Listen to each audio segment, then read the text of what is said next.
Are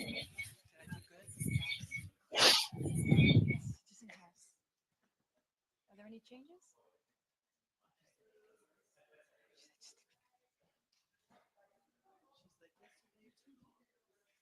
Oh, oh, so he might. He's probably deleting as we speak.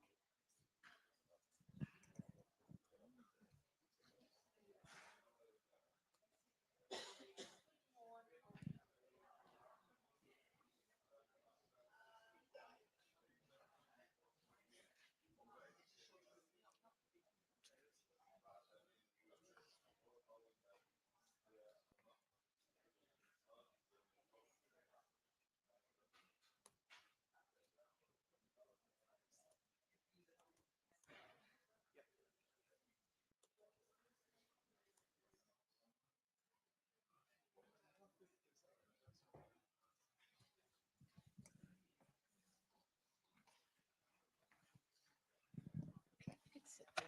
Yeah? And then just. Is that good? Okay. That's what I did yesterday.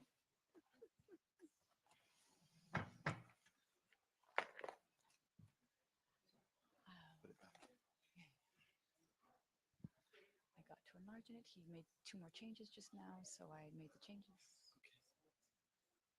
This gave us tools to be more concise.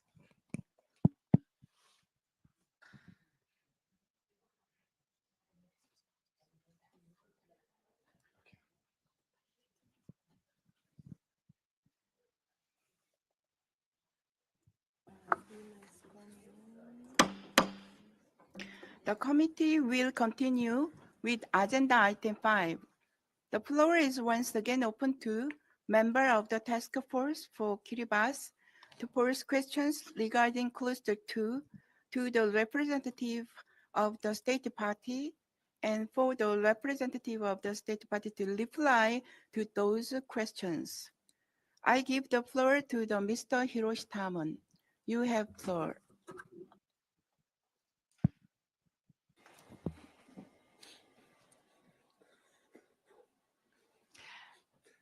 Thank you, Your Excellency of the delegation, and thank you for your time yesterday. And now we continue today. I will now focus on Articles 18 and 9, first 18. In regards to Article 18, I have one question. In the Citizenship Act of 1979, specifically in Section 11 of the Immigration Ordinance of 2002, could you please explain practical measures to ensure and support specifically persons with disabilities to secure citizenship rights in regards to this act?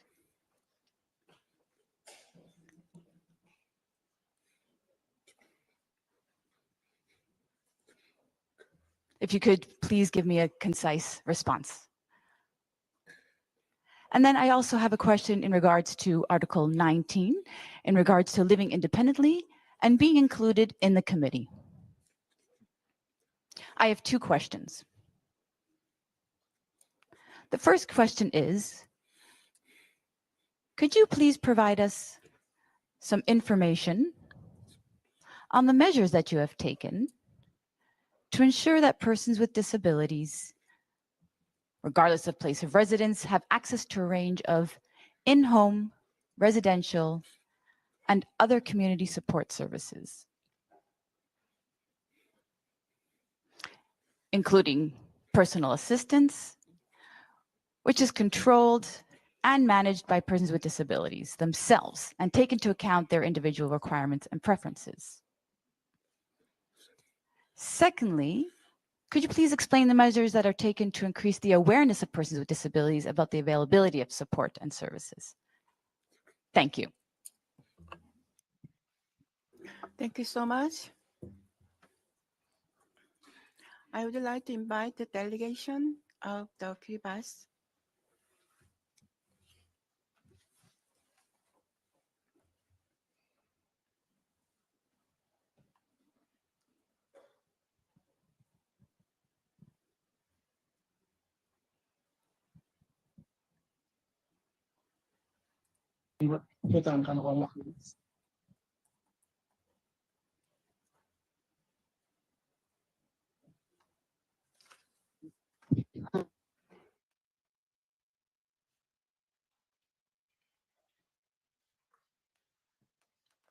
committee.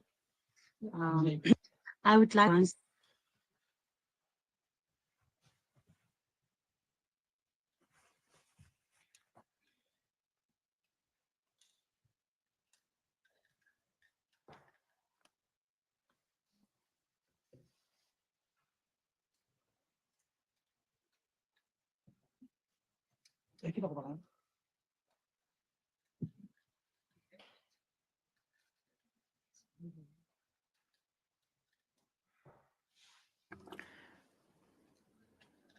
Please respond to the question from Mr. Hiroshi Tamon.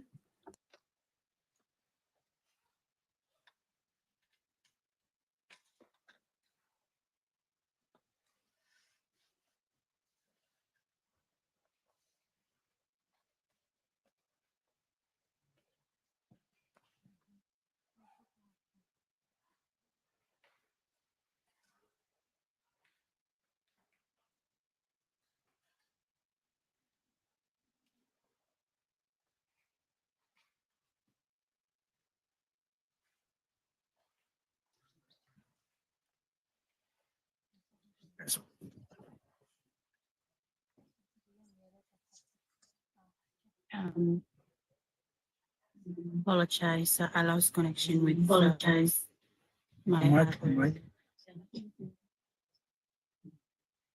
Yeah. Guess what?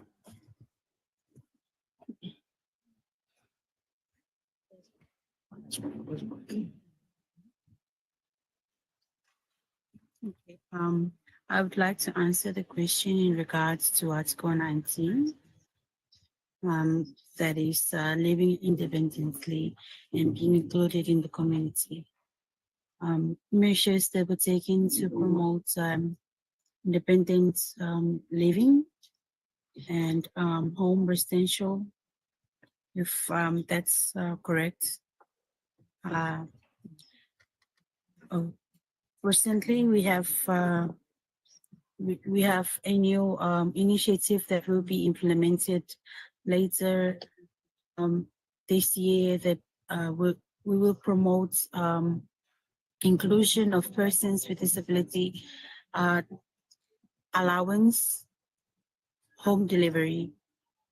This is where the disability support allowance will be delivered to, especially to the residents of those who have an issue with mobility or have severe disability. So that is one of our plans for this year. That's we are planning to conduct a home delivery of DSA. In regards to awareness on the availability of supports, recently we have been in collaborative with the Organization of Peoples with Disability, the Tuametua, and we are still trying, even though it has been, they have been informed, or it has been getting, it has been, the awareness has been already created. We are still trying ways to better increase the spread of the awareness to areas that we have not been included in awareness, and this will be part of our consultation for our upcoming review of the Kiribati National Disability Policy. That when we conduct such consultations, we will include the availability of supports or the services in the awareness, so that they are aware on different services that they will be able to acquire from, especially from the division that concerns them. Thank you for the question. I now hand over to my colleague to continue with the second question.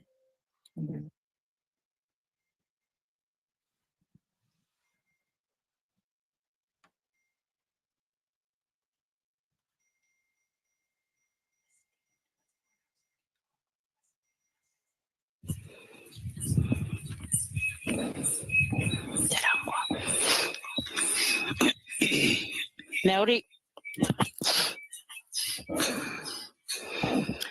In response, thank you for the question again. In response to your question regarding the citizenship ordinance, email camera, email.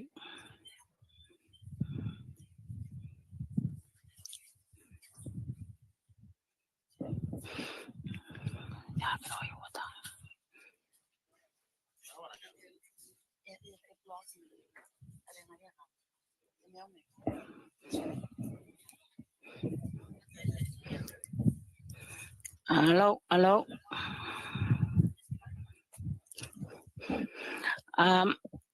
Section 11 of the ordinance states that any person can apply for citizenship in Kiribati, and it's up to the minister upon satisfaction of certain factors and to approve the application to become citizens of Kiribati. If that answers your question. Yeah. 7. There's also another provision, section 7, which involves the applications for naturalization under adoption, which allows those who are adopted in by the Kiribati citizens that they can apply for naturalization and citizenship. And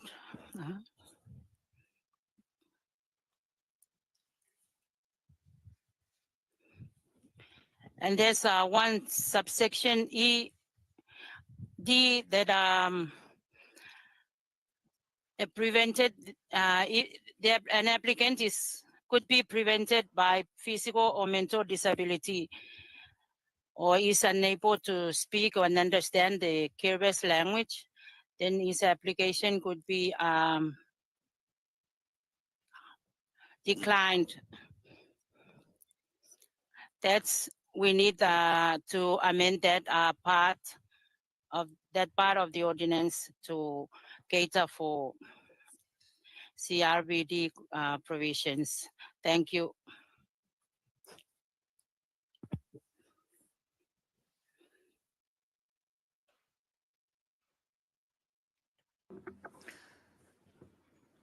Mr. Hiroshi Tamon, you have the floor. Thank you for your clear explanation. I do hope that that will be further looked at and worked upon. All right, I will now conclude with my final question in regards to Article 20, in regards to personal mobility.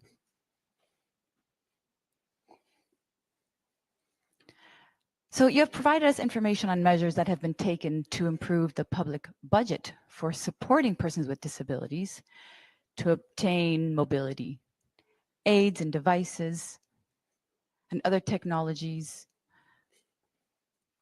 And also in regards to these types of supports, we would like to know if you can give us more information on what those measures and how you can improve them.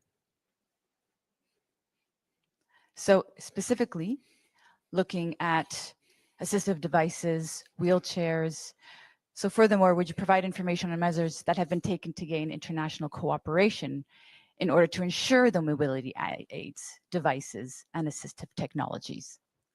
Thank you.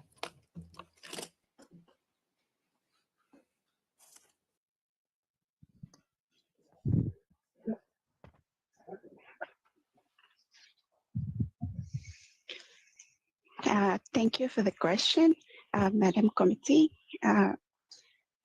My name is Mosi Kake, representing rehabilitation of the Ministry of Health and Medical Services.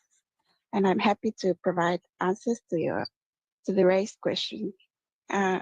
Regarding the budgets for the assistive devices and the international partnership to ensure the continuity of the availability of these assistive devices.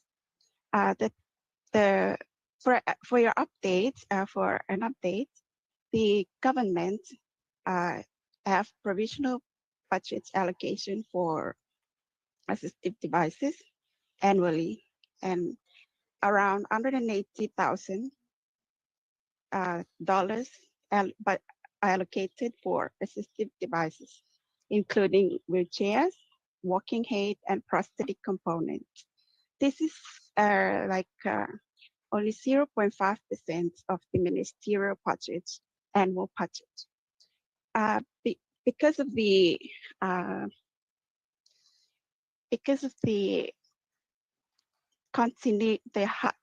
high demand of these assistive devices within our population, the government has maintained partnership with donors such as mainly LDAs, Wheelchair for Kids Australia through Rotary.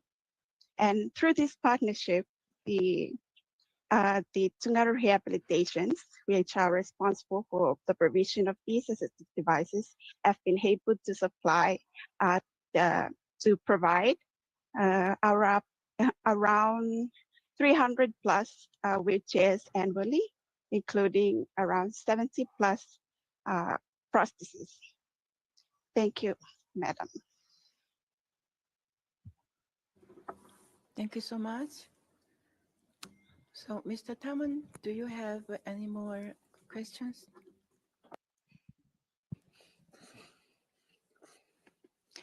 Thank you, delegation of Kiribati. Thank you for your responses. I am now done. We can proceed with the proceedings from here on. Thank you. I'm done with cluster 2 questions. Thank you so much. Now I invite the member of the committee to raise their flags if they want to raise questions. Ms. Immaculada, you have floor. Thank you. Thank you very much for passing the floor, and thanks to the delegation for their participation in this dialogue. I have only one question, and it's a very concrete question in relation to Article 11. I would like to know from the delegation whether there is in Kiribati an emergency telephone number, and whether there has been any measures taken to ensure that that number is accessible for persons with disabilities, in particular for persons who are deaf or have an impairment, a hearing impairment, and for example, through real-time text or total conversation. Thank you. Ms. LeBron Jacob, you have floor. Thank you, Madam Chair. I wanted to ask a question that's a follow-up question in relation to Article 17. Your initial state party report, which was received in 2019, indicates that the national approach to eliminating sexual and gender-based violence in Kiribati, Policy and National Action Plan 2011-2021, is the primary mechanism that's being used to protect women against abuse and violence in any form. At the moment, you've indicated that at the time that it was sent to us, this policy didn't address forced sterilization of any individuals, including women and girls. And you also note that there will be a future revision of the policy. It's been noted by the government ministries responsible. So I want to just note two other things. One is that there are contraceptive pills and family measures available, but there's also the opportunity, especially in close-knit family units, for family planning medications to be administered without the consent of women and girls. And there's also potential that local cultural sterilization methods are being used, although no reporting or data collection has been available. So my questions are the following. When you talk about local cultural sterilization methods being used, could you provide more information as to what that means? What are these methods, and what steps, if any, today in 2025 are being used to ensure that the consent is obtained from those subject to these sterilization methods? More broadly, and this is my second question, what revisions have been made or are being made to the national approach to eliminating sexual and gender-based violence in Kiribati Policy and National Action Plan 2011 to 2021? So an update on what steps are being taken and any information that could clarify would be helpful. Thank you so much. Thank you. Ms. Amalia Camillo, you have the floor. Gracias, señora presidenta. Thank you, Madam Chair. And my thanks to the delegation for the replies. I'll be very brief. I'd like to know if the SafeNet network that protects victims of domestic violence can be accessed to the deaf or to people with intellectual disabilities. Thank you very much. Thank you so much. Now, would you like to invite back to the delegation of the Kiribati?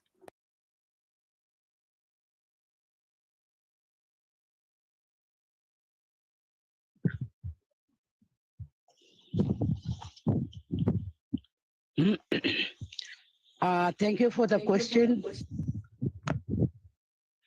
And I wish to answer or to respond to the question Article 11 regarding the emergency phone that is available for the hearing impairment people or disabilities.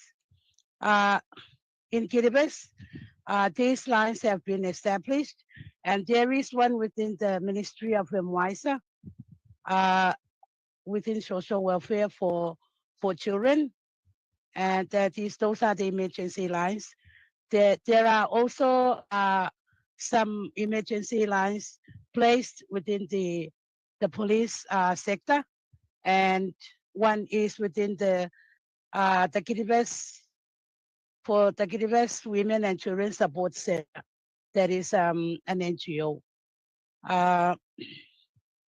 These emergency lines or phones are not yet designed for hearing impairment clients. So this is one of the gaps or one of the challenges that Kiribati needs to look at, and it is working on the improving these emergency lines. Thank you, Madam. I now hand over to my other colleagues who wish to contribute or to answer to this question.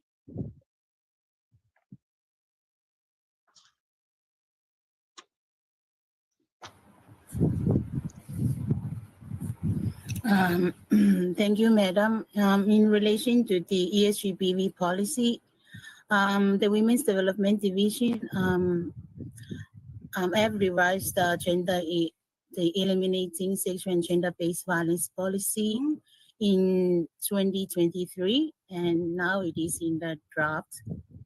And in this draft revised policy, through its commitment to, which is on strengthening efforts to improve gender-based violence prevention, focuses on the incorporation of the prevention of violence against women and girls into disabled school curriculum to help young disability generation to know their safety, rights, and where to report to seek help, and to empower them to speak out or voice themselves.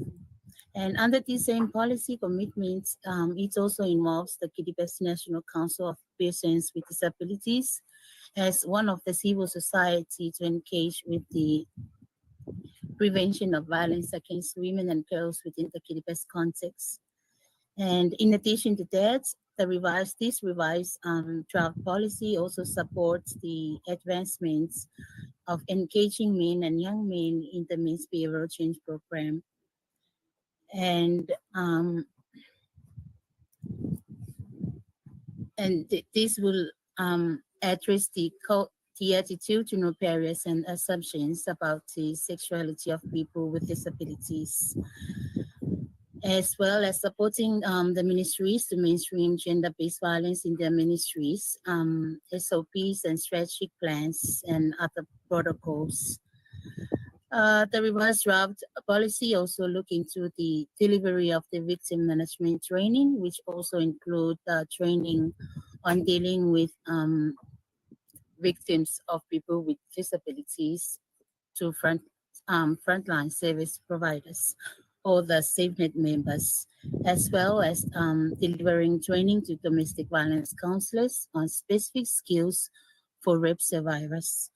And the other, and for the answer for in relation to the SafeNets, in terms of disasters, the SafeNet for the frontline service providers is still active, and they during times of disasters they do their job to protect and to provide services to all the people, including people with disabilities. Thank you, madam, and I hope I answer your question.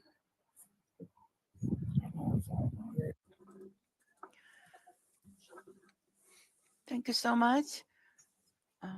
Now, again, I would like to invite non-task force team member of the committee who want raise your name floor to give the question to the delegation.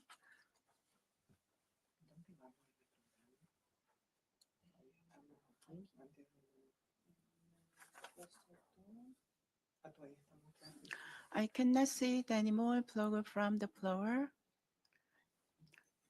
Ms. Rosemary Cases, you have floor. Thank you very much, Chair. I just wanted to pick up on the answer that our Kiribati friends provided for my colleague, Professor Jacobs. We didn't hear anything about the role of sterilisation in the gender-based violence prevention framework. So I'd like to get a better understanding of why sterilisation is seen as a mechanism for preventing gender-based violence. If we could get some more clarity around sterilisation and looking at the prevention of pregnancy as a mechanism of preventing gender-based violence, that would be really good. Thank you.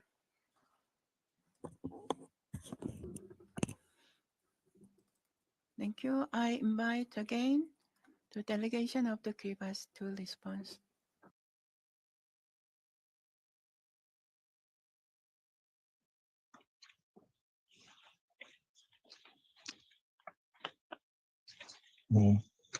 Hello, Madam Chair and the committee. Thank you for the question.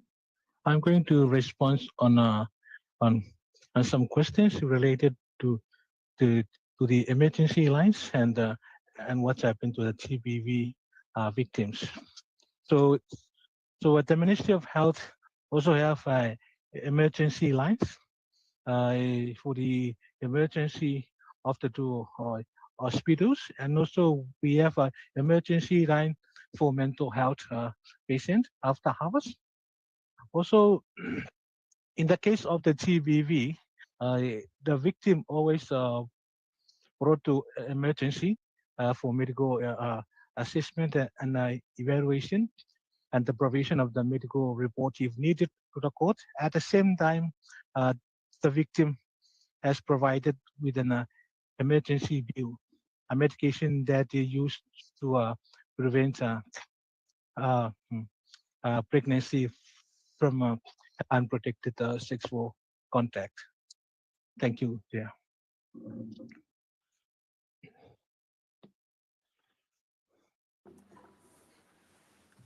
Thank you so much.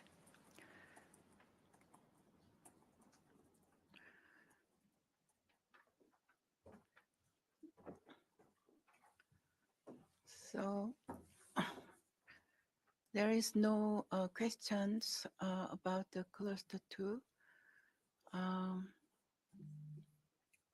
I would like to go back to the Mr. Hiroshi Tamon.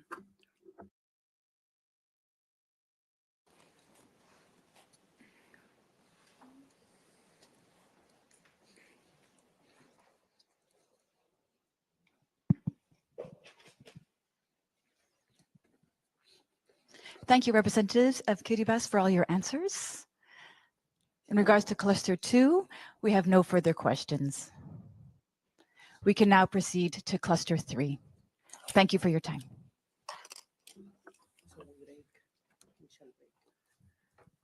Thank you so much. I would like to thank the experts for their questions and comments, and the representative of State Party for the response and explanation provided. And now call for a 15 minutes break. We shall reconvene at 10:45. Thank you so much.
The committee will continue with agenda item 5.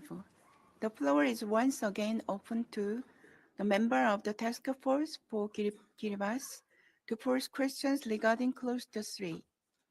I will now call upon Ms. Immaculada Plencia Porero to start the round of questions for Article 21 to 30. And the delegation will have the opportunity to respond immediately after the questions have been raised. Ms. Plencia Porero, you have the floor. Good morning. Thank you for passing me the floor, and welcome the Kiribati delegation to this dialogue. I will start with a question on Article 21 on freedom of expression and opinion and access to information. I welcome the reported efforts of Kiribati government to improve access to information for persons with disabilities.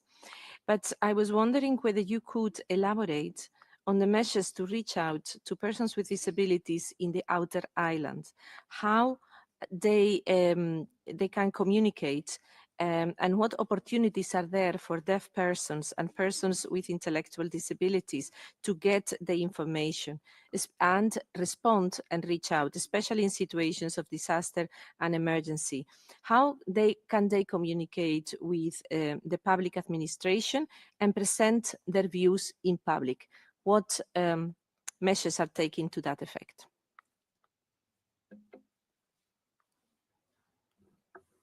Thank you.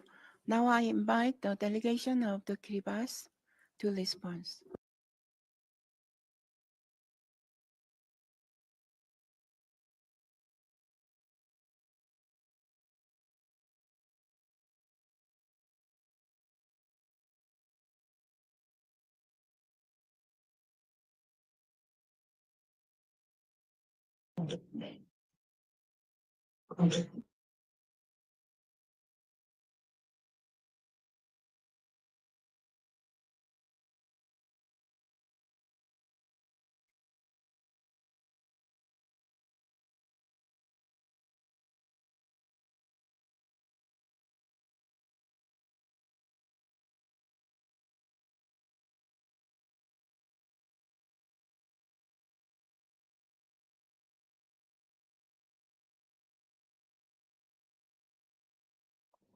For the question, in regards to measures taken to reach the persons with disability, especially in the outer islands, during emergency. So any case, any information that would be required to be given to persons with disabilities. We have assistant administrative social welfare officers in the outer islands, and these officers, they can facilitate delivery of information to island communities. These officers, they are registered under the Ministry of Welfare, Ministry of Women, Sports and Social Affairs, under the administrative division.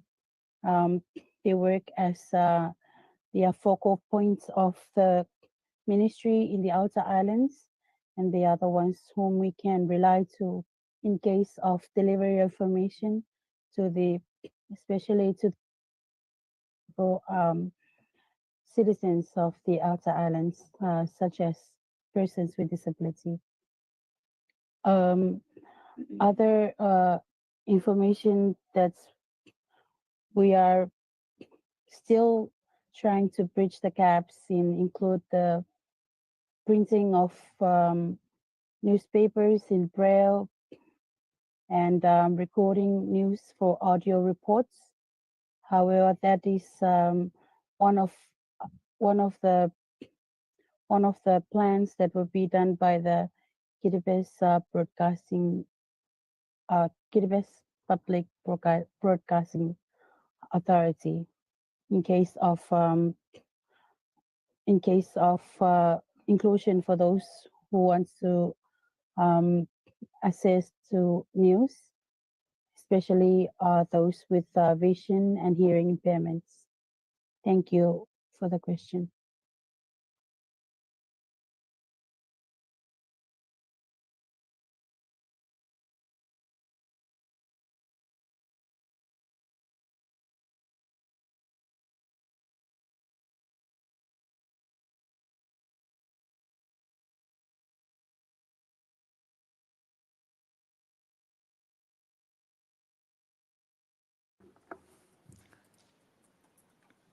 Ms. Immaculada?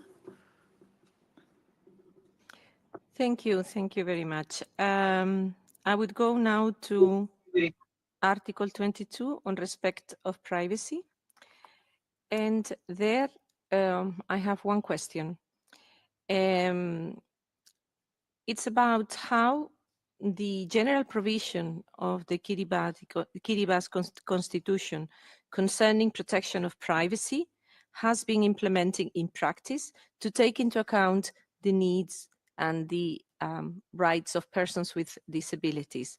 Have there been measures taken together with organizations of persons with disabilities? Have there been any measures targeting persons with disabilities? What has happened and how it has been elaborated, that general provision in the Constitution?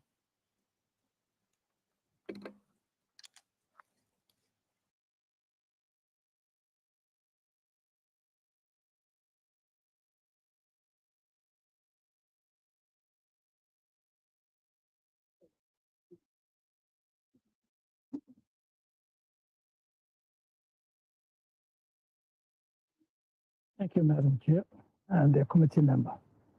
In response to the question that the privacy for the disabilities and citizens of Kiribati, the Constitution actually spell out the human rights in Chapter 2, which is the human rights for everyone, which also actually reserved the privacy of individuals. Individuals are, in general, everyone is included. However, the measures that have been taken by each of the members of the Kiribati National Task Force in various ministries under the government, the privacy that are meant under the Constitution and in reference to the need of the people with disabilities actually also general what we call privacy in their individual homes. For normal citizens, we are all given that privilege under our Constitution. Furthermore, we are also not the individuals under the Constitution covered under this Constitution. All people are treated equal, and none is being discriminated under the privacy and under the Constitution as well. I thank you.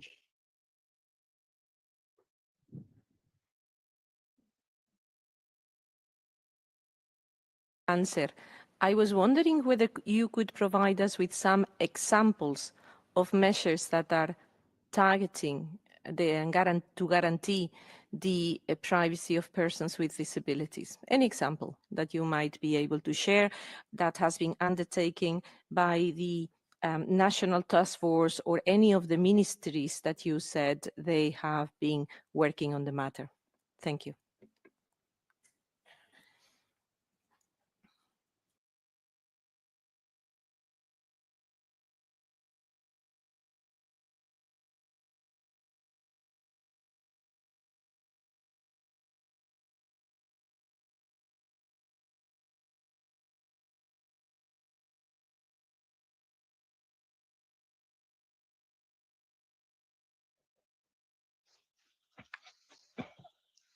Mm. Hello, Madam Chair and the committee. Thank you for the question. So, in light of the privacy of the patients with disability, as I highlighted in the Constitution, in the mental health service, we also promote and protect the privacy of those with psychological disabilities. From the start, we have an assessment. The patient has to be assessed in a closed room for preserving his privacy, and we also have to maintain the confidentiality of the information that the patient provides. And also in the treatment, the patient has to be given a place and a space to express his opinions on his or her mental health condition, and also to have a say on the treatment plans that are going to be provided. Thank you, Madam Chair.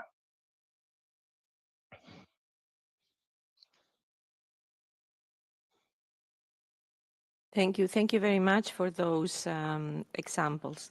I will pass now to put a question on Article 23, respect for home and family.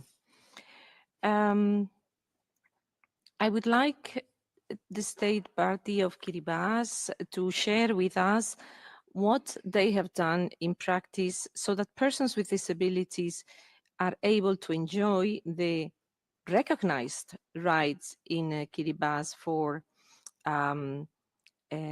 in relation to marriage, family, and parenthood on equal basis with others.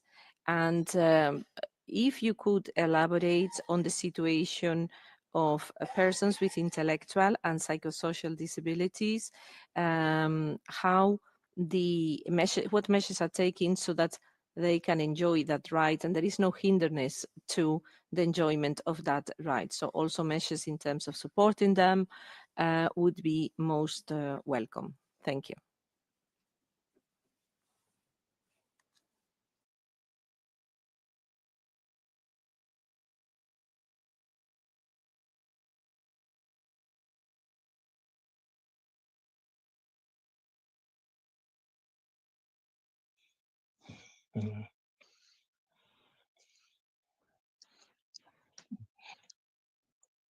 Hello, Madam Chair and the committee.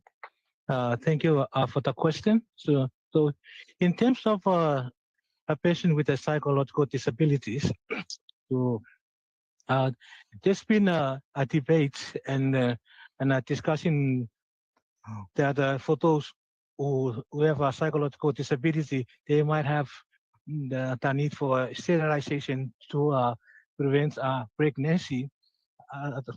Otherwise, it depends on the rights of the patient with the psychological disability to approve or not.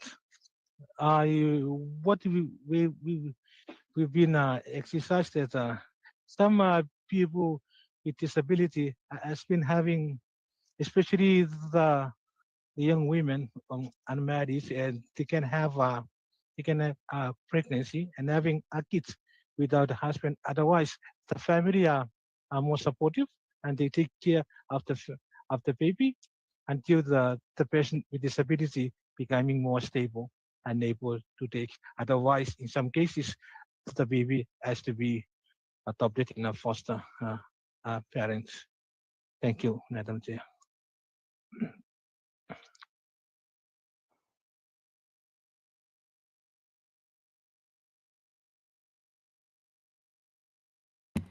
Thank you very much. I was wondering if I as a follow-up question, you could tell us a bit more about how those rights are that relate to Article 23 in relation to respect for home and family are enforced, and how a person with a disability who disagree with the measures taken can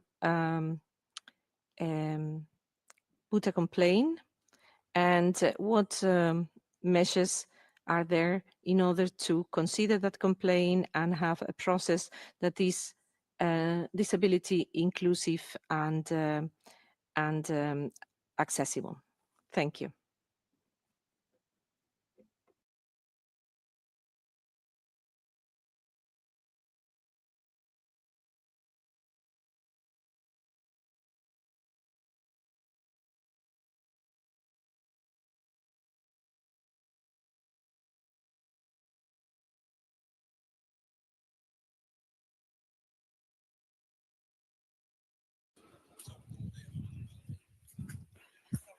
Yeah, you answer, Doctor.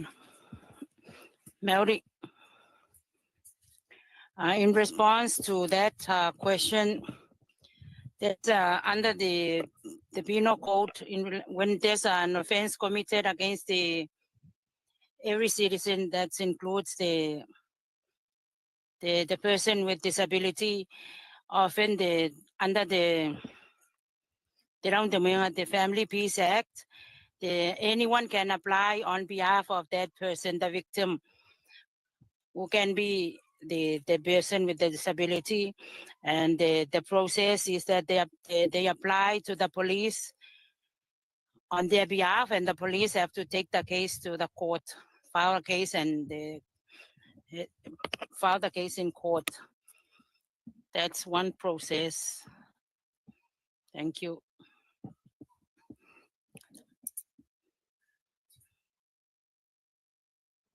Let's do it.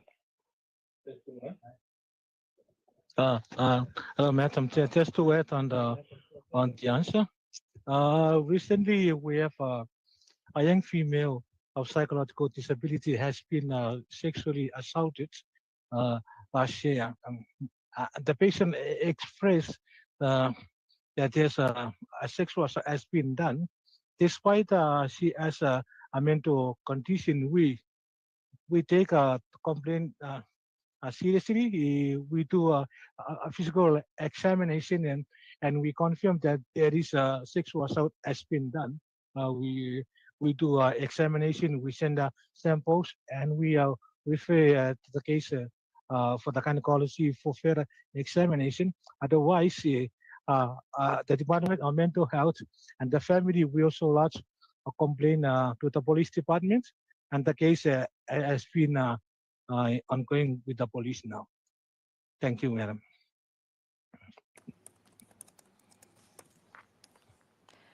Okay, thank you very much for that additional answer. If I may have a follow-up question reacting to the information that you just provided, would there be any records of complaints made by persons with disabilities, including persons with psychosocial disabilities, that have been followed up by the police and have been reaching the court? Any numbers that you can share with us? Any monitoring process that's for those instances? Any information in relation to that would be welcome.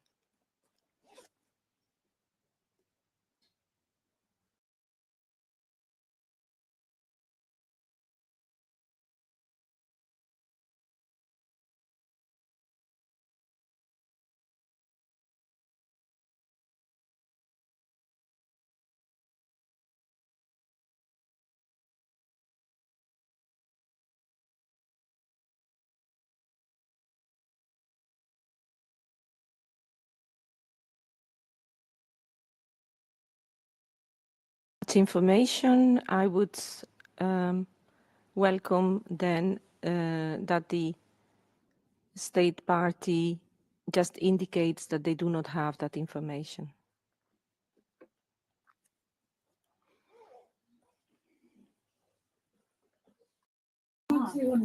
We do have the data on that, but our colleague from the police will share it with you shortly, please.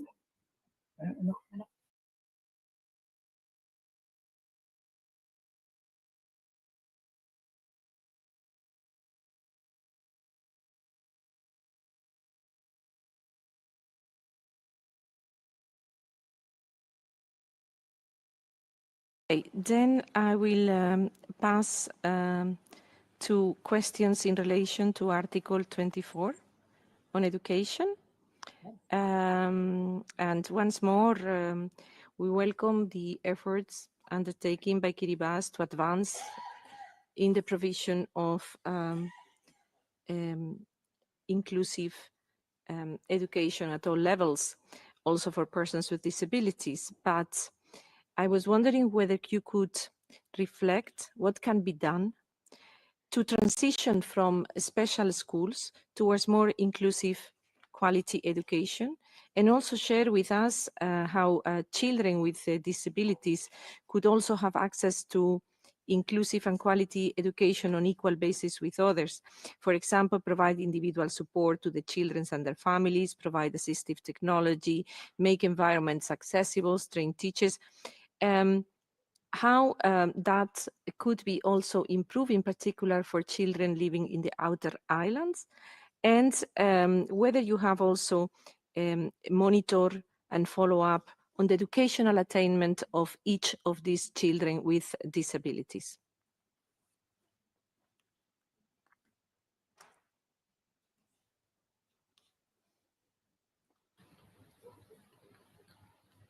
Thank you, Madam.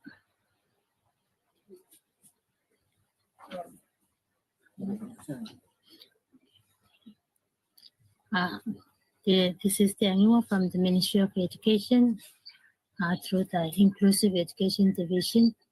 I'm pleased to respond to your question regarding Article 24. This is the update from our end. Kiribati has made important progress in inclusive education. We also face significant challenges that we continue to address. However, the inclusive education policy is a crucial document of the Ministry of Education. It serves as a guiding framework to ensure that the right to education for children with disabilities is fully met. Under the Education Sector Strategic Plan 24 to 27, Goal 4 is dedicated to achieving quality and inclusive education. This reflects our strong commitment to equity in learning. And to put this into practice, we have taken several measures. Like in 2017, the Ministry of Education initiated capacity building by training the first cohort of 25 teacher assistants at the Kiribati Teachers College, strengthening support for inclusive classrooms and disabilities. In this building capacity, teachers are undertaking the course known as LEA 420 course with Certificate 3. Building on this, in 28, the model inclusion schools are increased from 6 to 9, including our primary schools, 4 primary schools, 2 junior secondary schools, 3 senior secondaries, to pilot our inclusive education practices. And in 2019, the LEA 4020 course upgraded to an inclusive education and student well-being course, known now as ED 113. This was introduced for reservists, covering social inclusion, disability,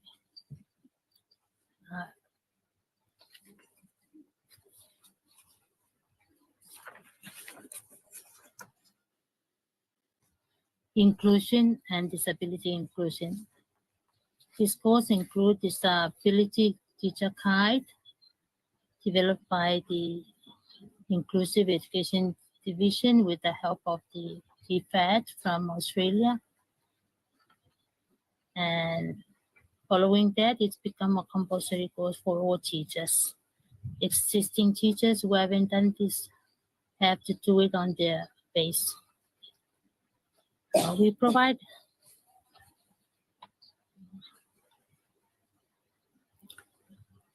programs for outer For children with disability on Outer Highland at the moment, we experience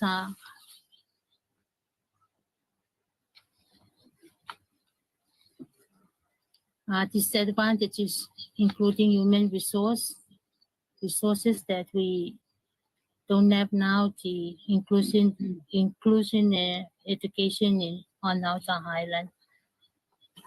But what we did is children with disability, parents who has children with disability have to attend the special school in South Tarawa, the capital, and this will be done from the buckets.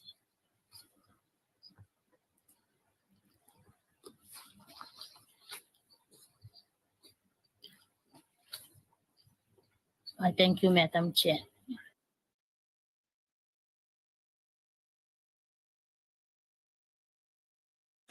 Thank you very much. I understand that you have some shortage on resources at this moment. So I would like to have a follow-up question, and that is, what are your plans to improve the situation? What measures are you considering taking for these children in the outer island? And in particular, I put a question before about monitoring and follow-up the educational attainments of these children. I would appreciate if you would be able to answer that question. Thank you.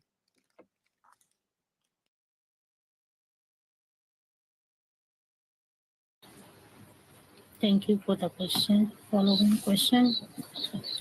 In response to your question, the Ministry of Education plans to expand model inclusion schools on Outer Island, but this depends on the financial support. Thank you.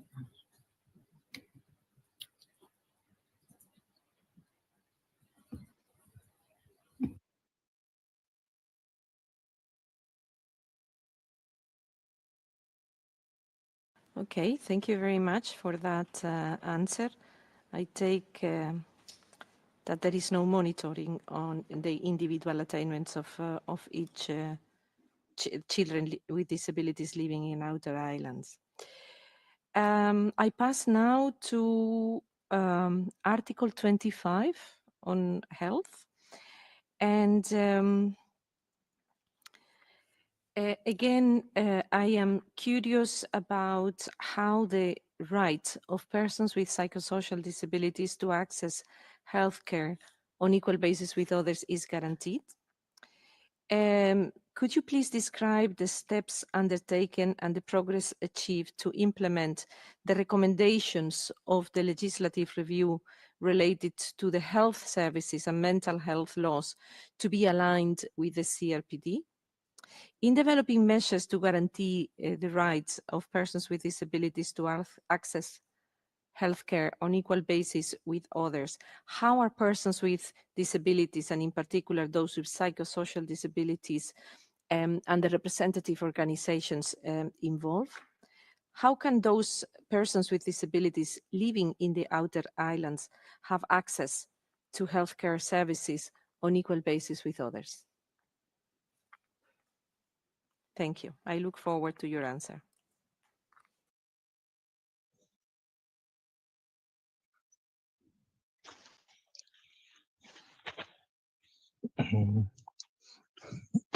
Okay, thank you, committee member, for the question. As you know, the mental health bill is awaiting hearing for this coming parliament. The mental health bill is aligned with the Convention on the Rights of Persons with Disability. Among its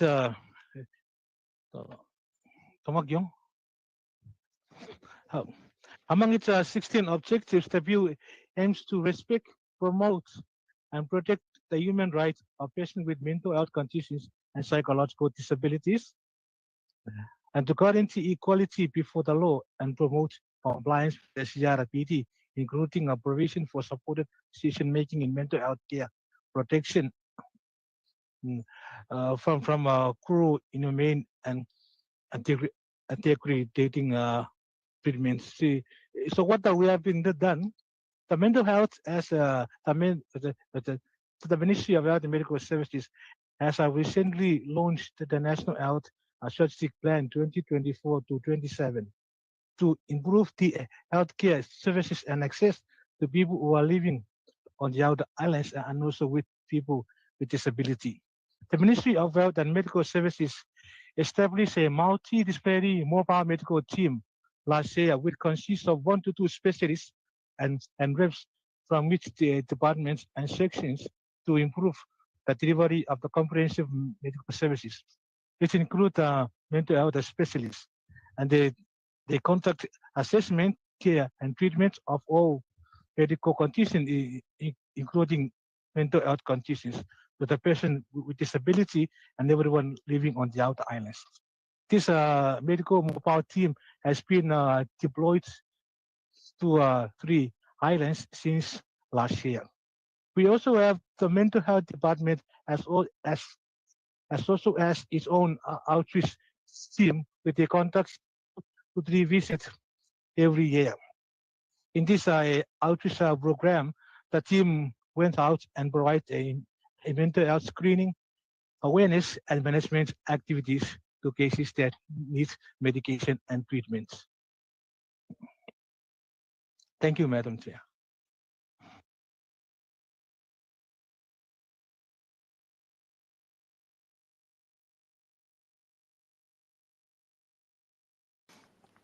Thank you. Thank you very much for that answer. I will pass now to Article 26 on habilitation and rehabilitation.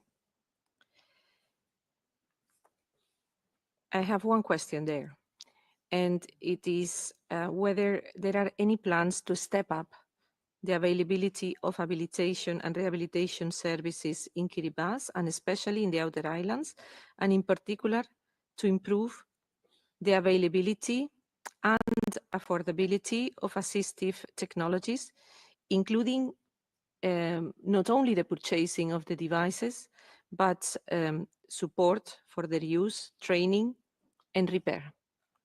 Thank you.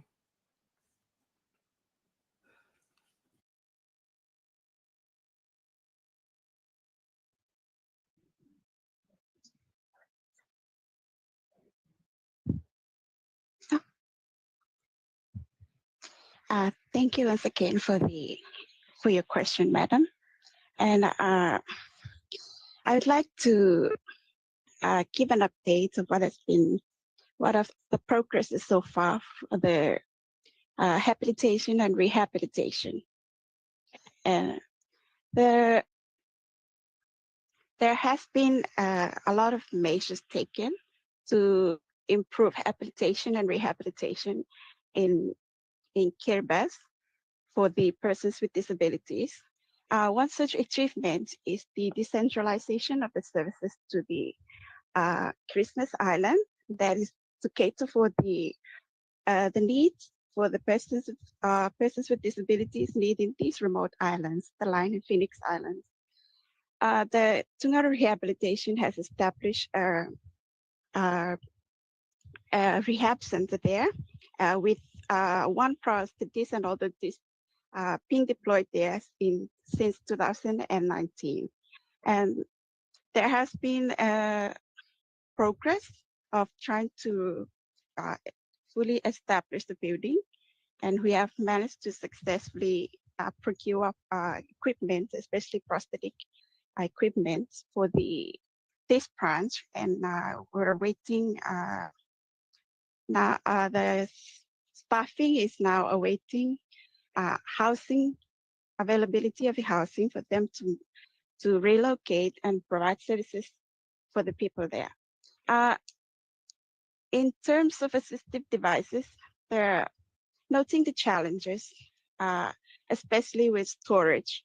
The Tungaro Rehabilitation Services has made an attempt to address these challenges, storage challenges of these assistive devices, because we cannot procure like a bulk. We cannot do bulk procurement because of the lack of storage spaces.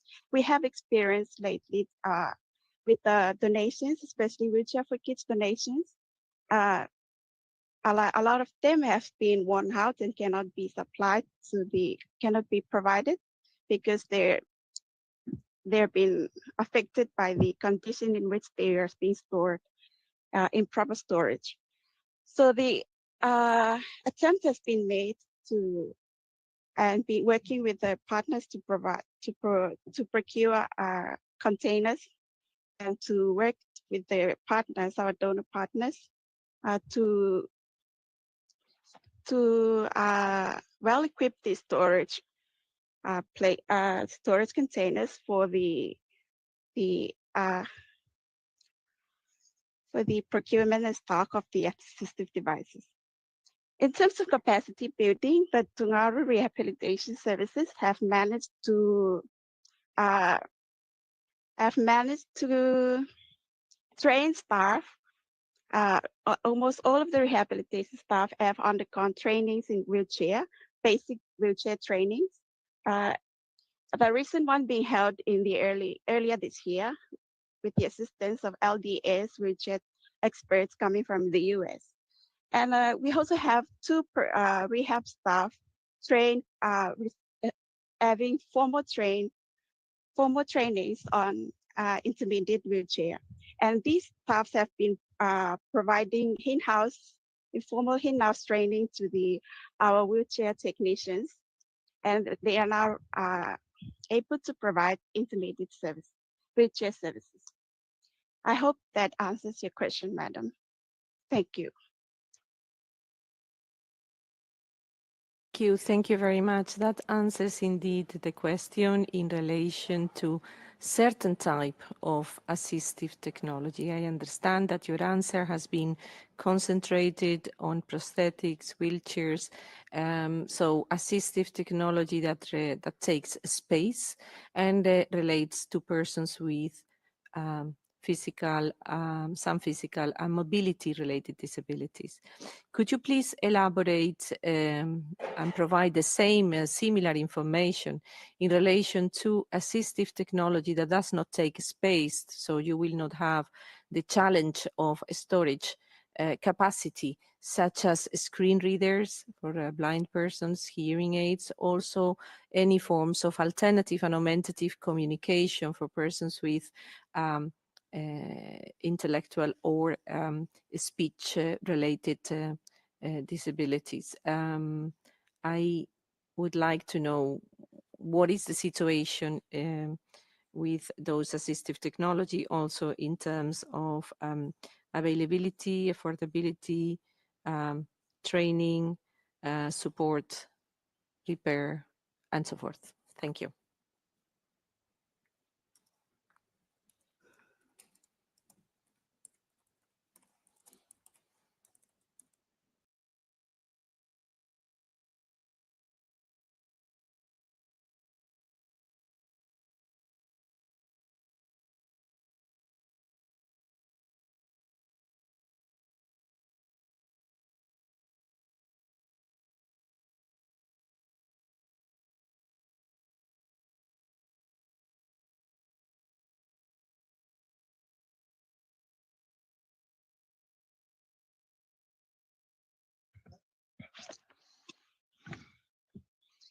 Hello, Madam Chair and the committee. We try to answer those questions.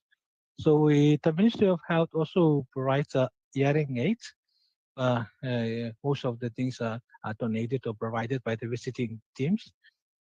But for those assistive equipment for the blind and the speech related problems, unfortunately at the moment we don't have it, but there's a plan to include that. Thank you, Madam Chair.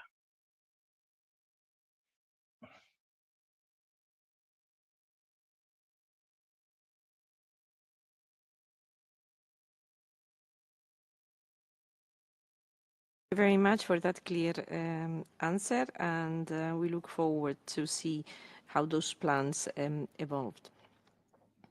Now I would like to move to Article 27 on work and employment, and I welcome the steps undertaking as described in your report to protect persons with disabilities in employment from discrimination.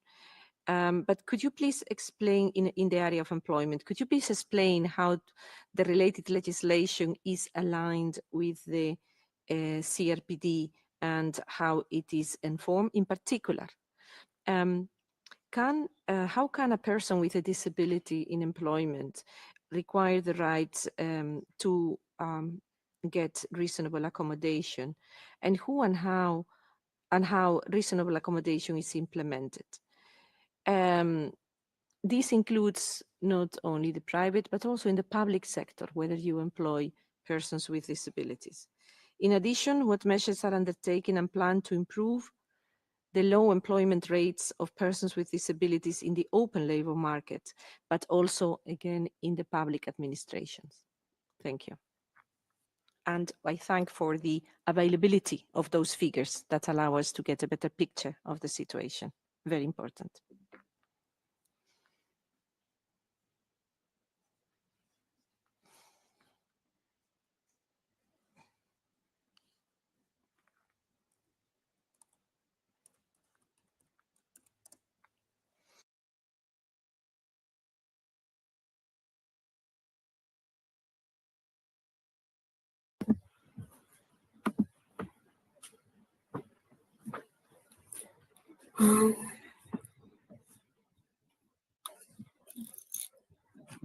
Thank you for the question, and to respond to the several questions raised, and I like to answer for the reasonable accommodations.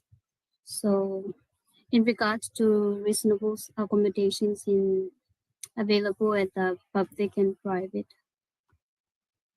workplaces, currently there's a limit in providing fees or in monitoring fees, because we know that most of our private sectors and especially private sectors, they don't have reasonable accommodations. Some of them provide and some did not. So our way forward for that, the ministry have developed the national employment policy, which include empowering vulnerable groups. And that would also include the reviewing of legislation to assess the feasibility of introducing a mandatory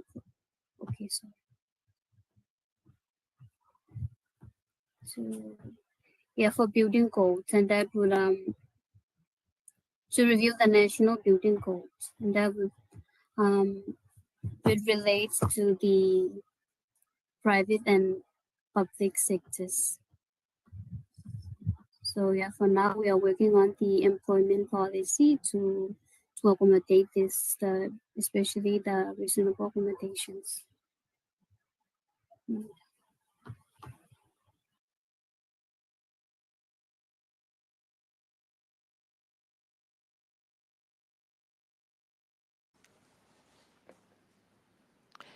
May I put a follow-up question? If I understood well your answer, you are referring to the relation of the building code to provide physical reasonable accommodation. Has there been any efforts, particularly in the public sector, to provide reasonable accommodation beyond the physical environment, beyond putting ramps or lifts, or but also addressing, for example, timetables or schedules, or the use of assistive technology or equipment, any other measure or steps or plan being taken to be able to provide, to prepare yourselves to be able to provide in the public administration reasonable accommodation beyond the physical environment? Thank you.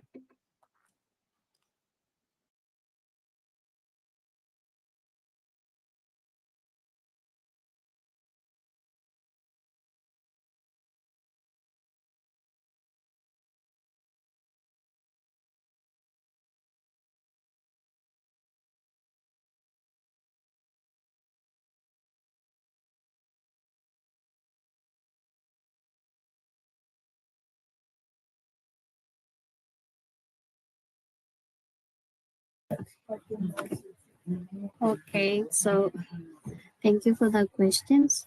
So if I can answer that, it's we have the Employment Industrial Relation Code, which also mentioned the reasonable accommodation that should have must provided by employers if they have employees with disabilities. They must provide that reasonable accommodation for those employees, especially when for signing interpreters or the ramps for their buildings. So yeah, it's a must for employers to provide that for their employees. But there will also plans for that, and that covers under the NEP to stronger the compliance regarding the reasonable accommodations. Thank you.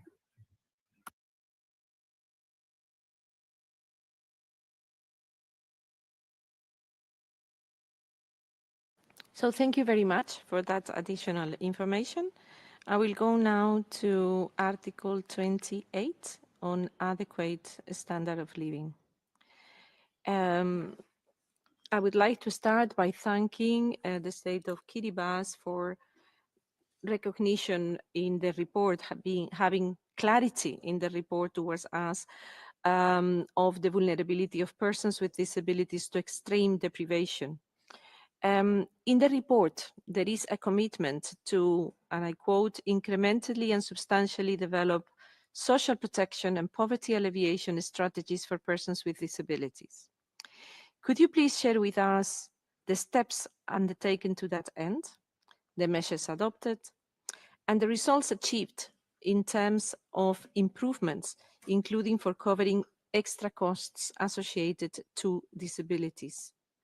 How have persons with disabilities and their representative organizations been involved in the process of designing those programs?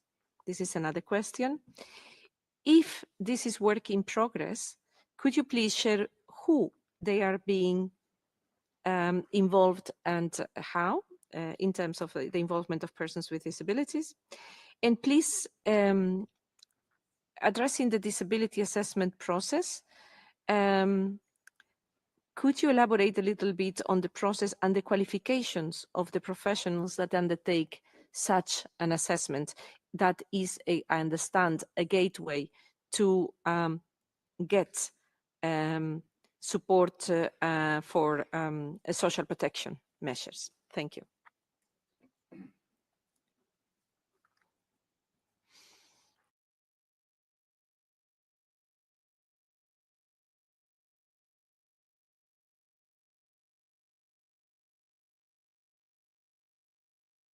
Iya, saya tahu kan. Iya, saya tahu kan. Iya, saya tahu kan. Hello, Madam Chair and the committee. Thank you for the question.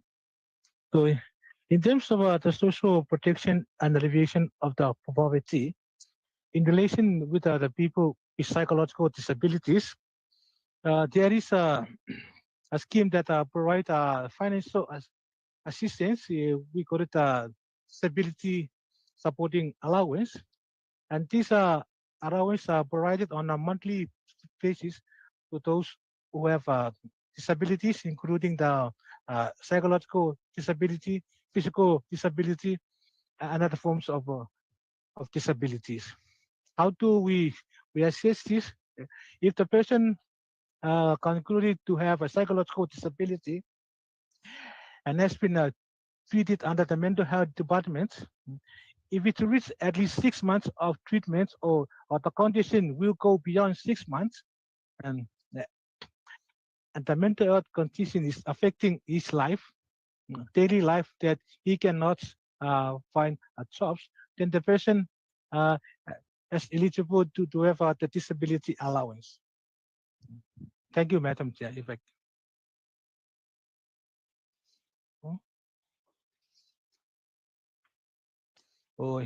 I can add a little bit. So who's going to conduct the assessment, and then for those with mental with psychological disabilities, it is conducted by the psychiatrist, which is myself and my other two doctors. Thank you, Madam.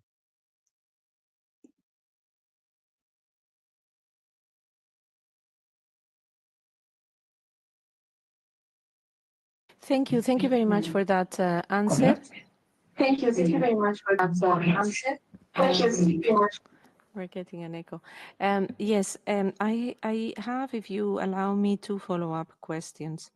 First, I understand, and is a good measure to have a disability allowance, but the issue is whether you could provide us how that allowance has been instrumental in order to get poverty alleviation and cover extra cost, individual costs associated to disabilities, in order, for example, to get additional personal assistance, support, or assisted by assistive technology.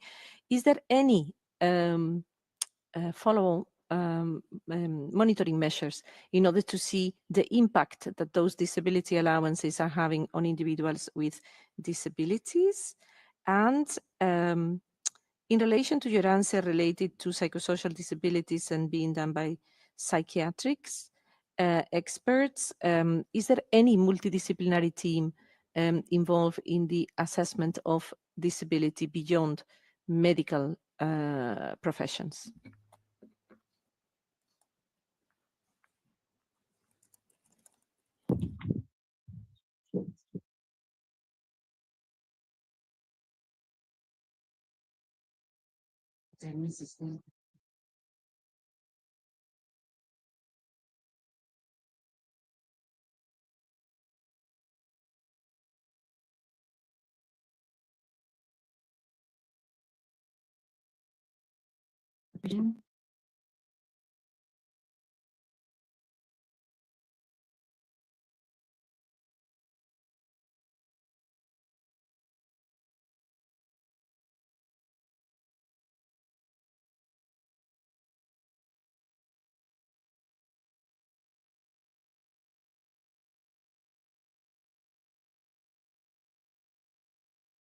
Could the honorable participants from Kiribati let us know whether they are going to answer that those additional questions, or whether I should move to Article 29?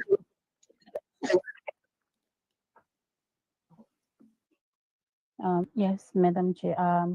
In regards to follow-up or monitoring process for the DSA or the disability support allowance, currently we give the rights to the persons with disability on how they will utilize their allowance. It's totally up to these persons on how they can utilize the allowance. And in regards to monitoring this, the outcome of the allowance, currently we haven't done any monitoring procedures, but we are planning to do that in the near future as we seem fit, especially when we have enough financial support to conduct the monitoring process. Thank you for the question.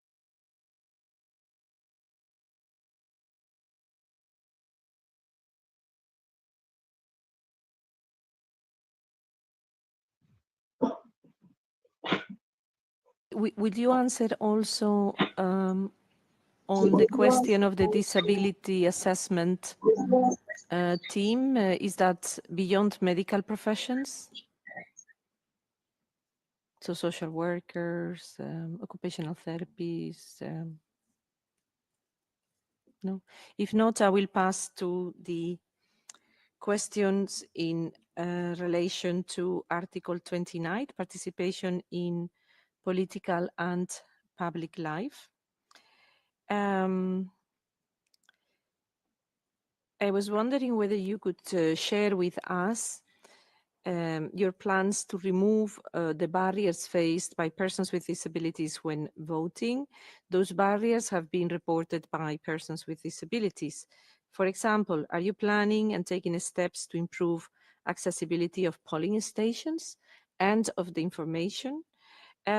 Is there any plans to allow persons with disabilities to decide who supports them in the process of voting as a measure of reasonable accommodation, while the accessibility of the stations and the information is not accessible?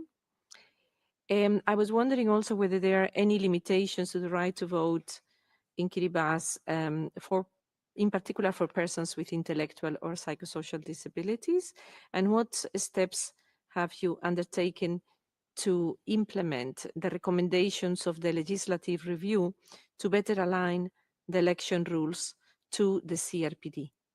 Thank you.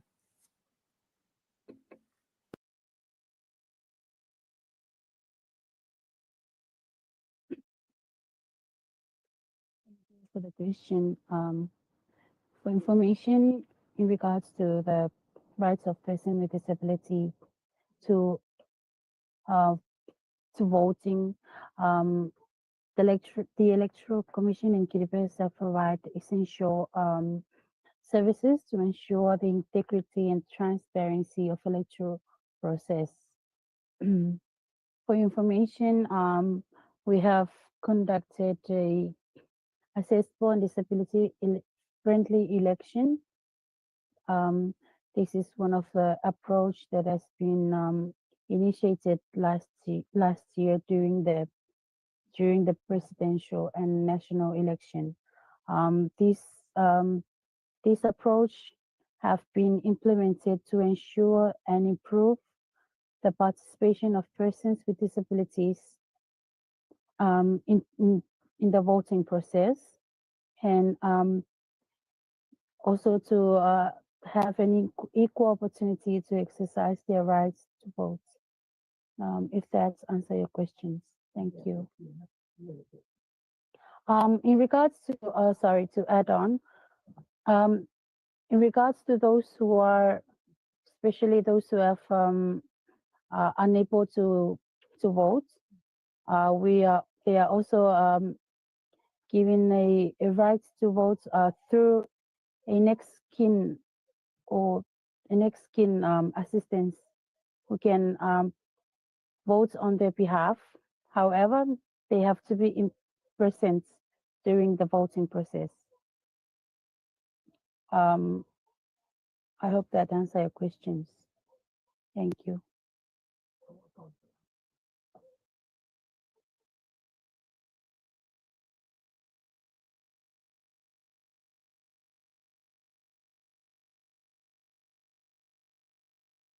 Yes, as a follow-up question in relation to that, could you please elaborate how that support and what do you mean by someone else can vote for them, for persons with disabilities? Is there any measures taken so that there is a privacy and secrecy of the voting system on the possibility of voting? And I think you did not reply to my question on limitations on the right to vote for persons of intellectual or psychosocial disability. I would appreciate very much an answer to those 2 points.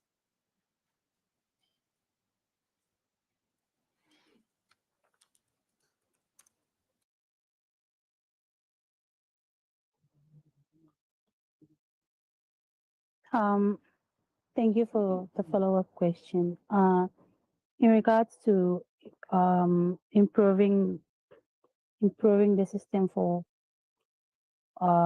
voting of voting on behalf of those who cannot vote. Initially, we conduct a home visit for those who have severe disability and cannot commute to the voting area. So in that case, especially when they cannot write, there's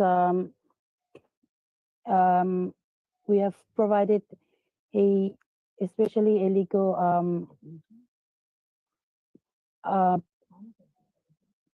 we ensure that the presence of the person with disability is there and is able to give their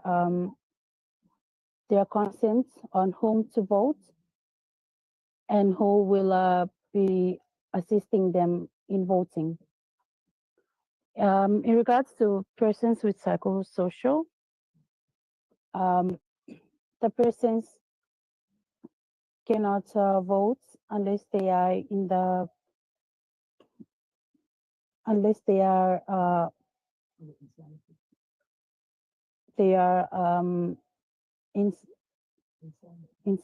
insanity unless they are recovered from they are in the stage where they are recovered. I give it to my colleagues to add on. Thank you.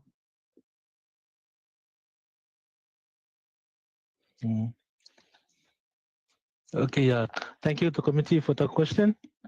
So in regarding of those with psychological disabilities in terms of voting, so what measures we've been doing in our mental health facility that those who are mentally stable and unable to vote, we provide transport and they go with staff to those voting place to do their vote. Unfortunately, for those who are severely unwell at the period of the voting, they are missed out on that important activities. Otherwise, we might recommend if there is a proxy voting or a mobile voting system can be provided to those unwell patients. Thank you, Madam Chair.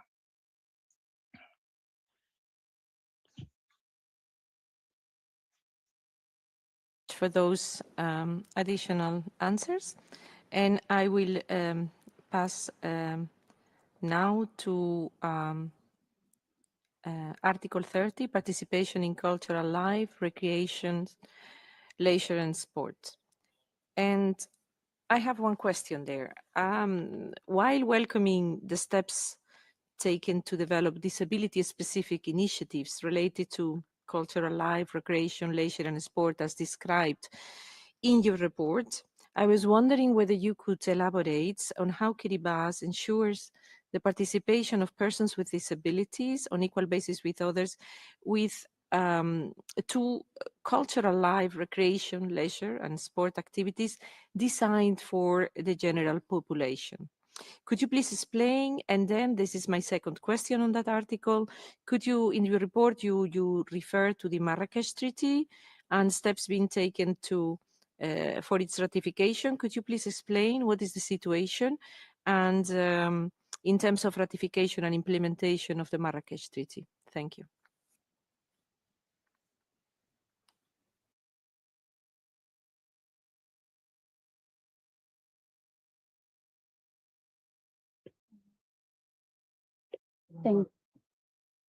Thank you for your question. In regards to the question on the cultural and sports activities, participation of persons with disability, we are pleased to inform the committee that there are several approaches and initiatives that have been done to ensure and increase their participation in these areas. In regards to sports activities, currently there's a body, a Paralympic committee, where which has been in the mode of revival. And this committee ensures that they participate, as it is formed also by the persons with disability, or the organizations of persons with disability are also part of this committee, and they contribute ideas on how to create sports activities, especially that are inclusive. Recently, during the National Independence Day, with the Ministry of Women's, Youth, Sports and Social Affairs have sought funding for the people, for the organization of people with disability, and conducted a unique special sports that is also known as the Paralympic sports. So that's a few initiatives that have been conducted to ensure the inclusivity. In regards to other areas of cultural stigma, the people with disability, they are, as recently, they are getting recognized and increasingly improve the participation in the cultural areas. So I believe the near future will be improving on that area, that is to deal with the cultural areas. I hope that answer your questions. Thank you, Madam Chair. Thank you very much for those elaborated answers. I think I would appreciate it if you could still say something about the Marrakesh Treaty, the situation of in terms of ratification and implementation.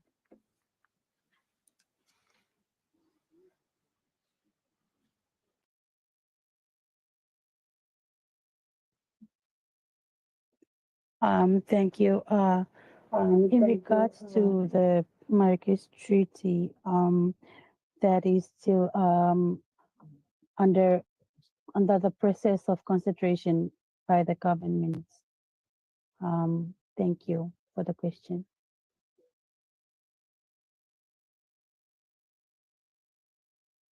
Thank you very much for all those answers and your sincere sharing with us all that information. I don't have any further questions, so I pass the floor back to the chair. Thank you very much. Thank you so much. Now the floor is open to the non-task force member of the committee and one member of the task force to force the questions to the representative of Kiribati regarding clause 3. And for the representative of the state party to reply to those questions. Ms. Amalia Camillo, you have the floor. Gracias, señor. Thank you, Madam Chair. And my thanks to the distinguished delegation for their replies. I have a question on Article 23. You said that the Child, Youth and Family Welfare Act provides for parents having the responsibility of promoting and protecting children's welfare and ensuring that their needs are met. My question is the following. Does the state adequately provide parents with disabilities or parents of children with disabilities with financial support, guidance, personal assistance, all of this to ensure that children with disabilities do not become separated from their parents? My second question on the same article. you have a program for youth that focuses on trying to eradicate domestic violence. I wonder how many young people with disabilities have taken part in that program and what was the outcome? Finally, on Article 28 now, I would like to ask, what measures do you have to ensure that people with disabilities are aware of the existing plans to protect them within your own country? Thank you. Thank you so much. Ms. Gautreau Popome, you have the floor. Thank you, Chair. Thank you, distinguished delegation. My question, I'll start from Article 23.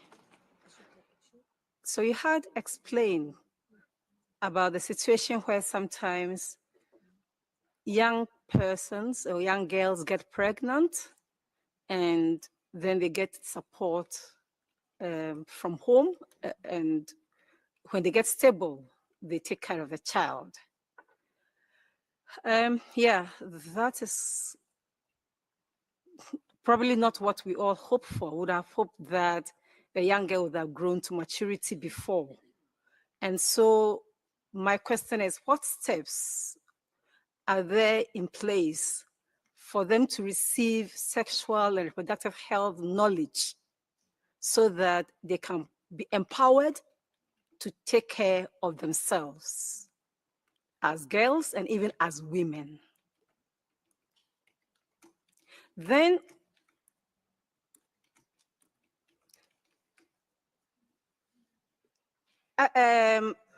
on education, Article 24, we know that state parties are to prevent all forms of exploitation and abuse. Information reaching us indicate that there are circumstances where schoolgirls get abused, raped, etc., on their way to or from school. So please, what measures do you have in place to stop these occurrences? And what mechanisms are there for proper reporting and addressing these issues? Would also wish to know how many deaf-blind learners are being educated as part of inclusive education program. So whatever education program it is, we are happy to learn how many persons who are deaf-blind that are being educated. Thank you.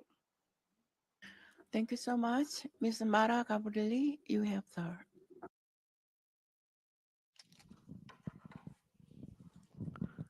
Thank you, Madam Chair. First of all, I would like to thank the distinguished delegation of Kiribati for dedicating your time to answer all our questions. And for us, it's a pleasure and an honor to exchange with delegations who willing to improve their public policies and provide a better life for its citizens with disability. So I thank you very much. Well, I would like to make a question on Article 28, adequate standard of living and social protection. Considering climate change, the sea level rise, and the disproportional impact on persons with disabilities, is there any adoption and mitigation initiative to improve their living conditions across vulnerable areas, like public housing programs for families in situation of poverty? I know it's going to be difficult for everybody, but persons with disabilities are more vulnerable in this new challenging context. Thank you very much. I would like to go back to the delegation of Kiribati, and then we'll come back to invite the other member of the committee's questions.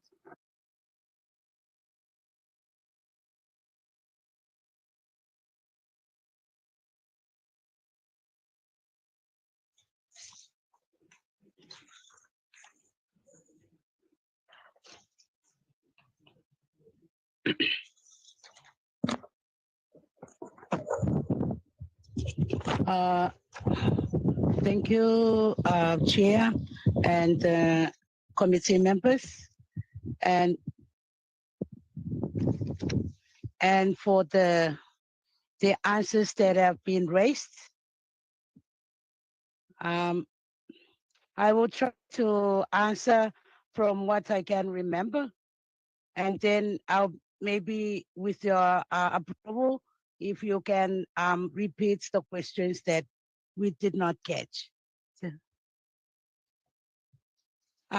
regard to for section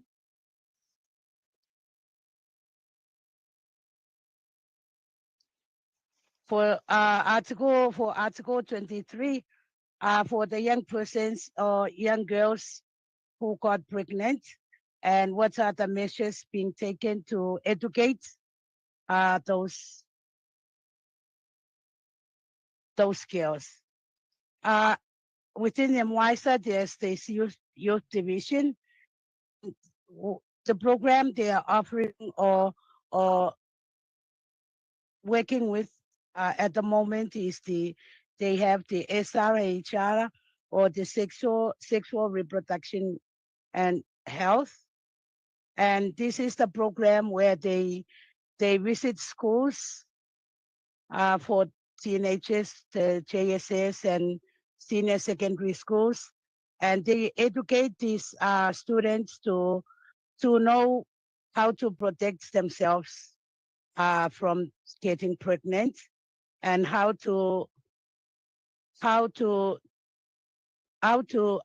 get advices, where to get information and advices when there's a need.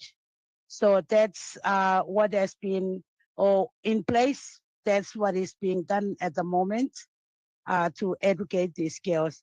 This is conducted in South Tarawa, and there's a plan also for the outer island to be reached. So it is in the plan to have all the islands covered. For girls who are being abused, as already mentioned, when they go to school and they may be abused on the way. And the measures that we have for the time being is the mechanisms for reporting. The MWISA has established the referral pathway where all children and everybody is mandated to report any abuse that is being done to girls and boys. And when you're talking about children, there are two sets of category where there's under 18 to 14 and 0 to 13. So all these age categories are being dealt with this referral pathway, or the mechanism for the reporting. So, and while still on this, I would also wish to inform the committee that the people or girls with the disabilities, they are also included in this pathway, because this pathway is extracted or developed from the Children, Young People and Family Welfare Act, and it's mentioned in the act that it covers all children there, and that's include also the girls and boys with disabilities.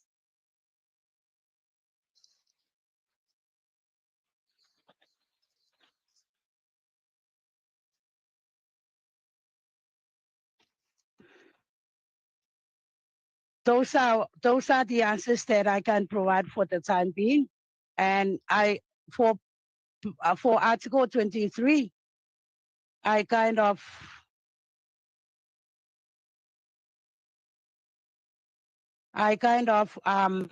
miss some of the lines in there. So I'm handing over now. I'm handing over now to some of my colleagues to answer some of the questions. Thank you.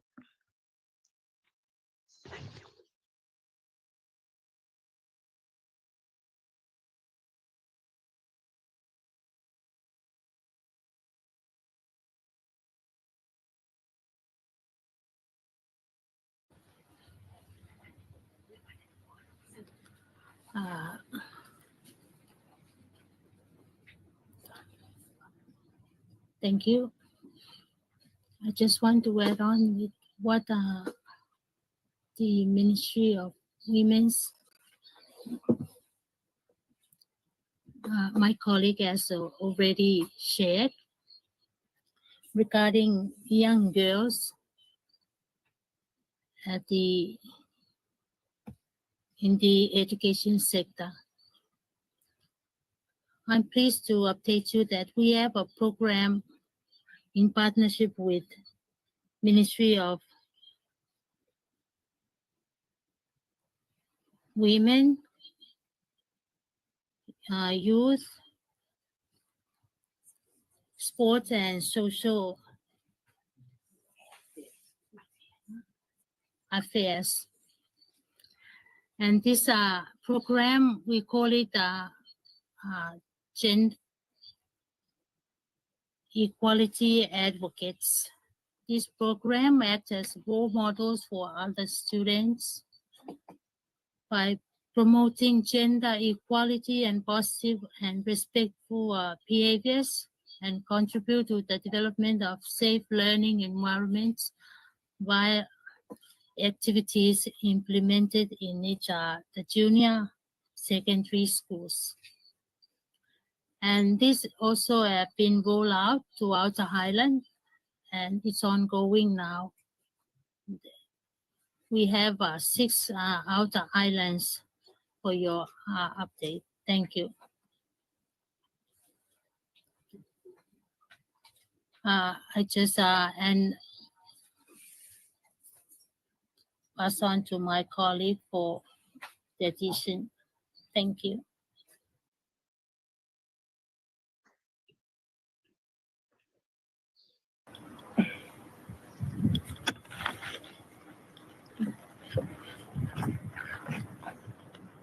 Thank you, Madam Chair and the committee. To address your questions, to respond with questions on Article 23 on any measures to be taken for the protection of the disability in the outer islands and in Tarawa. But I like to add on with our current situation nowadays, that as police officers, we currently working with the KNEC, which is the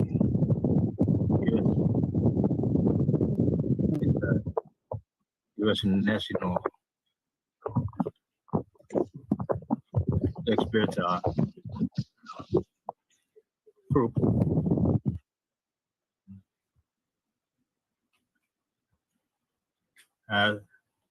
It stands as the National Coordination Mechanism for Climate Change and Disaster Risk Management. It provides strategic and technical advice, as well as the recommendation on climate change and disaster risk management. And for your information, we do have a IDC put in place in the outer islands, and it's comprised of some the officers to be included in the IDC. So the IDC is the Island Disaster Committee, which is chaired by the clerk, councillors, police officers, the assistant social welfare, medical assistant, and the OCS, or the officer commanding station. So the crucial role is to report directly to the capital city in Tarawa in reporting any forms of natural disasters. I think I'm answering your question. Thank you, Madam Chair. Thank you so much. Now I invite Ms. Rosemary Cases. You have the floor.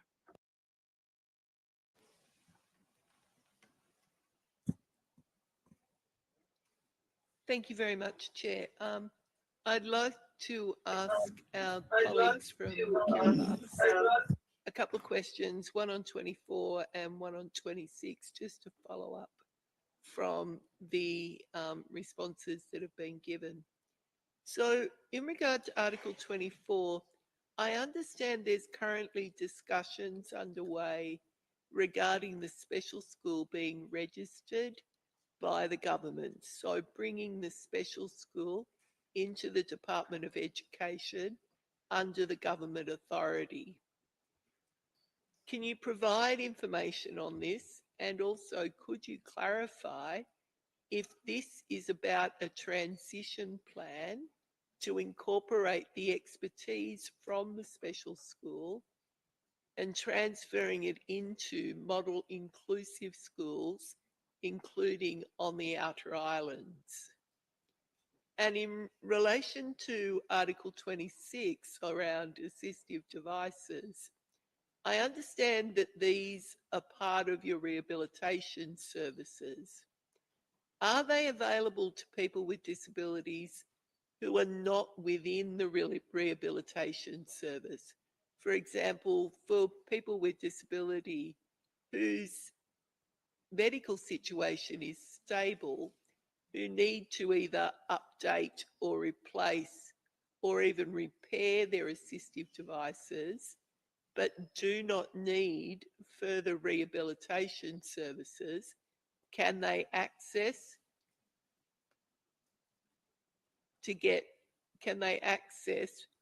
repairs, replacement and updating of these devices, or do they have to pay privately? Thank you. Thank you so much. Ms. Carrera Dondor, you have the floor. So, thank you, Chair. I have a question under Article 21. In your state reports, the replies to the list of issues in the paragraph 50, you mentioned that did strengthen the recognition of Korean Sign Language and existence of the sign language interpreters. You mentioned these things in this paragraph. So relating this, my question is, I would like you to be in more in detail. So please provide what concrete actions you have been taken to strengthen the recognition of the Korean Sign Language and the improvement of the increasement of the sign language interpreters. Also, you mentioned in that paragraph, it's mixed Ministry of Communication and Information Technology developed inclusive information technology policy 2019. So regarding this policy, I would like to know to what extent this policy has addressed the accessibility of information technology, information communication technology, particularly used by the government to provide information to its citizens and to ensure the citizens access information. So I would like to know more about these things. For example, accessibility of websites has been addressed in this policy. So next question is on Article 24. I also learned from your report that inclusive education policy drafted in 2015 has been revised recently. So I also would like to know to what extent in this policy has addressed the provision of the reasonable accommodation. Do children with disability study in the schools receive the reasonable accommodation based on their needs? Thank you. Thank you so much. Mr. Christopher Nauro, you have the floor. Thank you, distinguished delegates. I want to ask some questions from Article 27, Work and Employment. I want you to be specific about, I want to know exactly the numbers of people who are disabled that have jobs in Kiribati, because I know it's a small island. I don't know how many persons have reasonable employment based on their qualification or what they studied, and is there any allowances that is paid to their personal assistants? And some of them who doesn't have job, is there anything that is being provided like allowances to enable them live, normal life, like those who have jobs? So I know that the country is a very small one, but obviously I believe that there are people who have jobs. How many are they in number? That is number one from Article 27. So on Article 29, I want to find out what about participation in politics and public life. So how many persons, when it comes to elections, how favorable or to what extent have the country gone in providing things that will make it easier? Take, for instance, for those who are blind and visually impaired to enable them vote during elections. Like in some countries, we have magnifying glasses for those who have low vision, and there's ramp for those on wheelchairs, to enable them roll in their wheelchairs and go in and vote. And in other places too, we provide what is called tactile and braille to enable the blind to accept know the particular person they want to vote for, even to detect the pictures of those they want to vote for. So do we have such a thing in Kiribati? Or if they don't have, to what and what have people done to ensure that people with disabilities will not be disenfranchised during election? So, and finally, how many of them are into elective positions in Kiribati? Thank you very much. Thank you so much. Mr. Abdelmajid Makuni, you have the floor.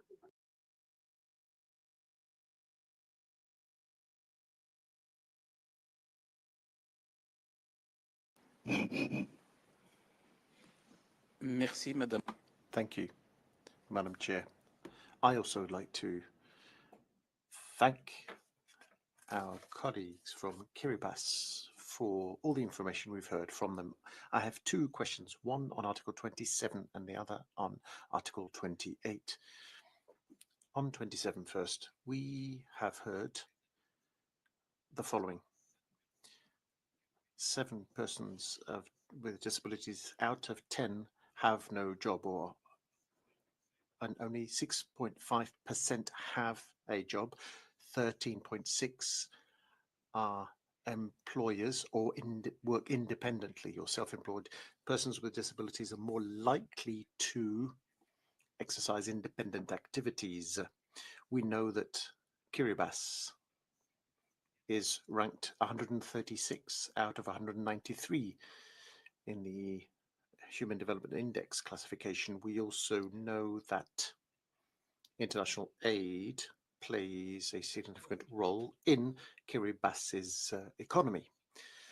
Given this context, could you kindly specify how the state involves organizations of persons with disabilities in the international cooperation processes in order to promote and guarantee explicitly opportunities for employment for persons with disabilities in the context of international cooperation agreements on investment and development? Could you also provide to us the information on job opportunities which have been actually offered to persons with disabilities subsequent to these aforementioned cooperation agreements? Moving on now to Article 28. Could you kindly provide us information on the various subsidies or allowances persons with disabilities can apply for? Could you kindly also tell us about specific figures and compare these figures to the average family income in the country? Are there any allowances which are incompatible with a person having a job, whether that job is as a self-employed person or as an employed person? You also must know that allowances for persons with disabilities must not be incompatible with them having a job, because it otherwise they would amount to an incitement not to look for a job, which runs counter to the aim of including persons with disabilities, a principle enshrined in the CRPD. Thank you very much in anticipation for your answers. Thank you so much. Ms. Martina Lorenzo, you have the floor. Muchas gracias, Presidenta.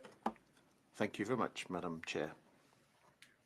May I extend also a warm welcome to the delegation of Kiribati.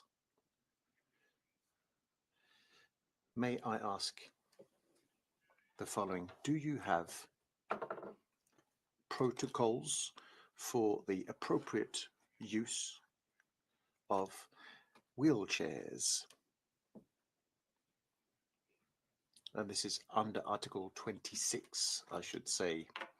Under Article 28 now, and circling back to one of the questions made by my colleague Immaculada earlier on. Are persons with disabilities involved in evaluations of multidisciplinary teams? Under Article 30 now.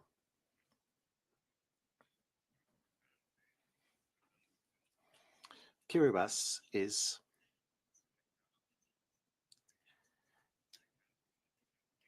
a state which relies very much on tourism.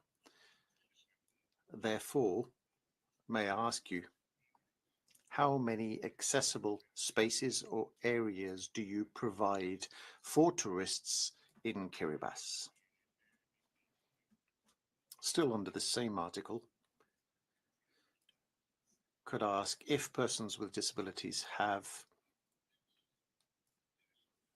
opportunities to provide services for tourists who come to Kiribati? Thank you very much in anticipation. Thank you so much. Ms. Mara Gabrieli, you have the floor. Thank you, Madam Chair. I'm sorry, but I believe the distinguished delegation didn't hear my question. My question was on Article 28 about the disproportional impact of the climate change on persons with disabilities and the adoption and mitigation initiatives to improve their living conditions across vulnerable areas like public housing programs, especially for families with persons with disabilities in situation of poverty. Thank you.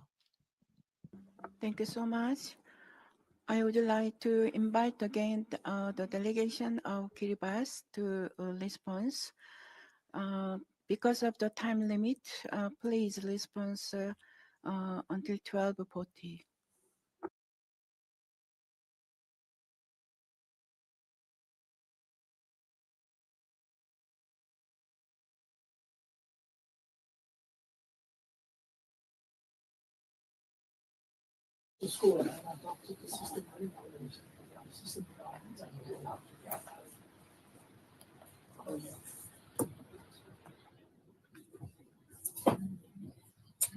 Mary again, thank you for the question regarding the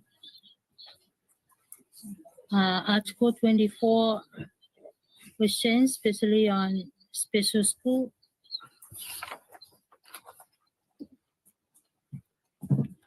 As of now, the special school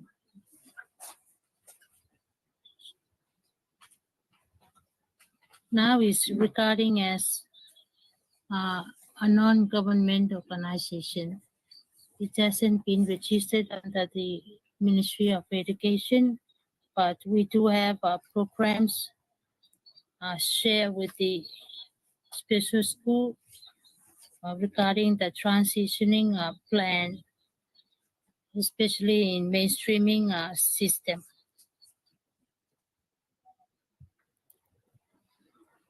And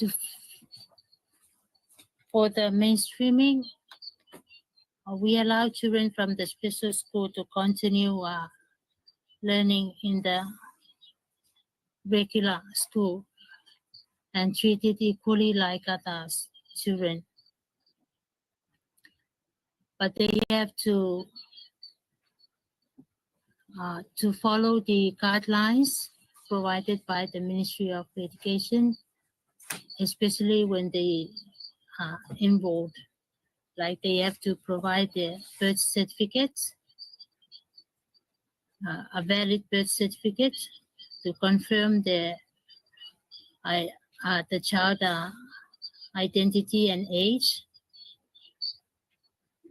Including that, they have to provide the medical report from the qualified doctor for recommended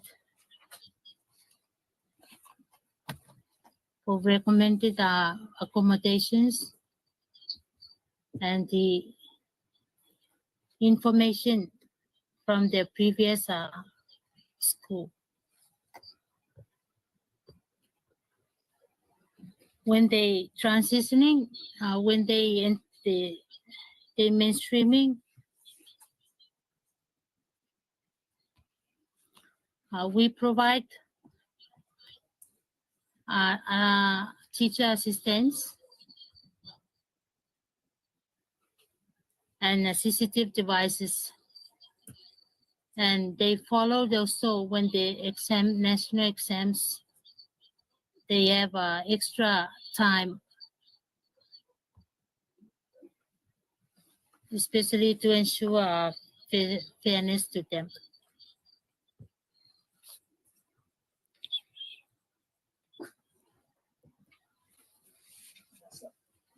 And I hand over to my colleague to add on to answering question.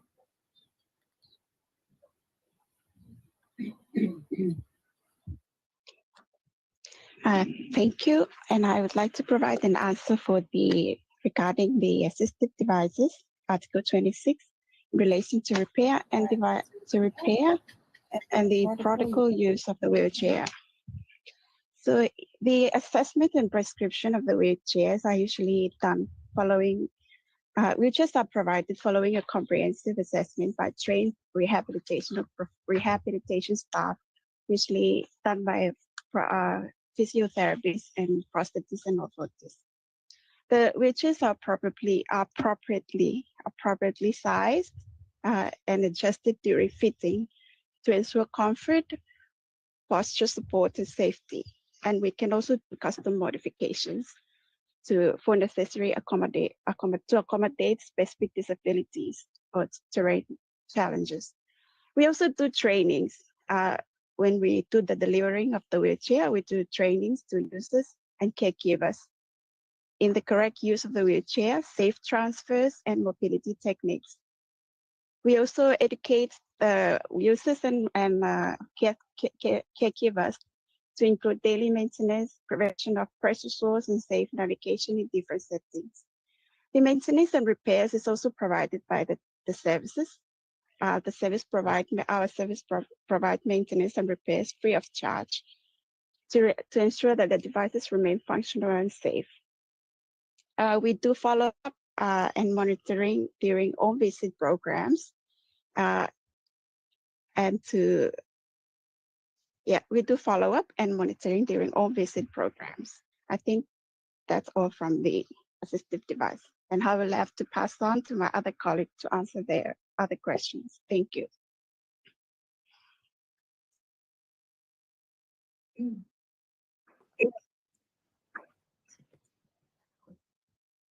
Thank you for the question. I will answer in regards to Article 21 specifically the recognition of Kiri Sign Language. For information in regards to concrete measures in improving Kiri Sign language in utilization by the public. One of the measures that we've done is we have sought funding to implement a training on sign language that will be delivered by the Kiribati Deaf Association. This sign language will target especially the service providers or the frontline civil servants, so that it will enhance the communication and delivery of services with especially those who have hearing or speech impairments. I think that's a few steps that we have made. For information, this training is planned to be conducted this year to the divisional members of the inclusive disability inclusion division, as well as the frontline service providers. Thank you. I hand it over to my colleagues to answer other parts of the question. Thank you.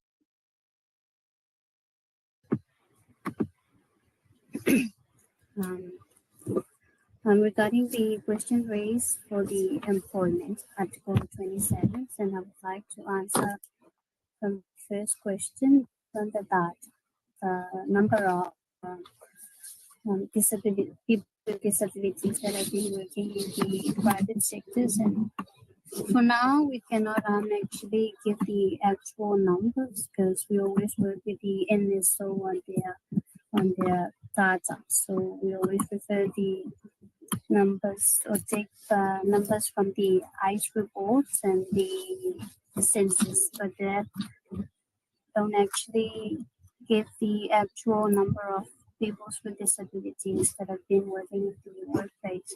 So there is a plan that the NSO, the National Statistics Office, will be carrying out the labor survey later this year. But that will depend on the fundings. But that's the plan. It will be carried out the end of this year. And we also developed the employment return form within the ministry to improve the collections of data, especially with people with disabilities who yes, been working in different workplaces. And yeah, we include also the people with disabilities in this employment return form. And for the promotion of employment for people with disability, we have the national employment policy, and this is also address the need for increasing or the promotion of job opportunities for people with disabilities, where it's reflected in the national employment policy that there will be a quota. Yeah, there will be a quota for every workplaces to employ people with disabilities. Also, under this national employment policy, it also expands job. It will expand job relevant training options for people with disabilities, and as well with carrying out disability need assessments and develop and implement recommendation based on these assessments.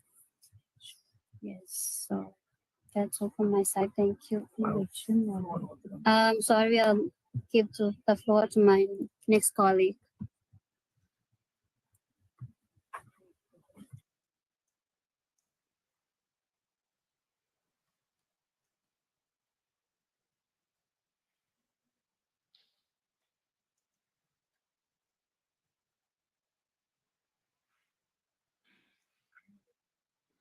subsidies as well as on Thank you for thank you to my colleagues for the question. I would like to add on to in regards to the election process, in making it easier for persons with disability to participate in voting. For your information, we have, as mentioned earlier, the friendly disability election approach that has been conducted. It's also include home visiting for those who cannot commute to the election area. In case of those who have vision or speech impairments or hearing impairments, we also provide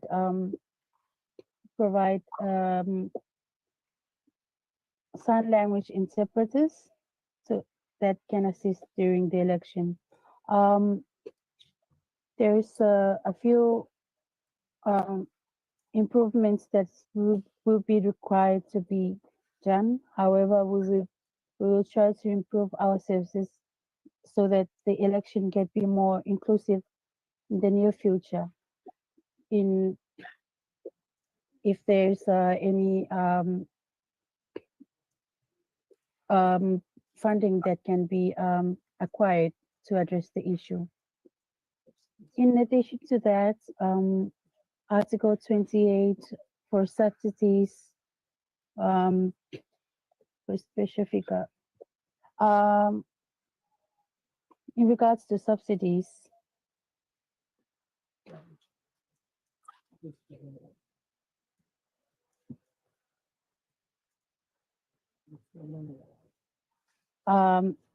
the average allowance for persons with disability, we have 4 categories that are categorized in terms of the severity of the disability. The lowest being in 50, and then the second one is 60, 70, and $80. So those with the most severe conditions are receiving the $80 allowance. In fact, these persons with disability also have the access to social funds for the unemployment, and as well as the senior citizen allowance, which is $200 per month, and the unemployment allowance is equals to $150 per month. Persons with disability have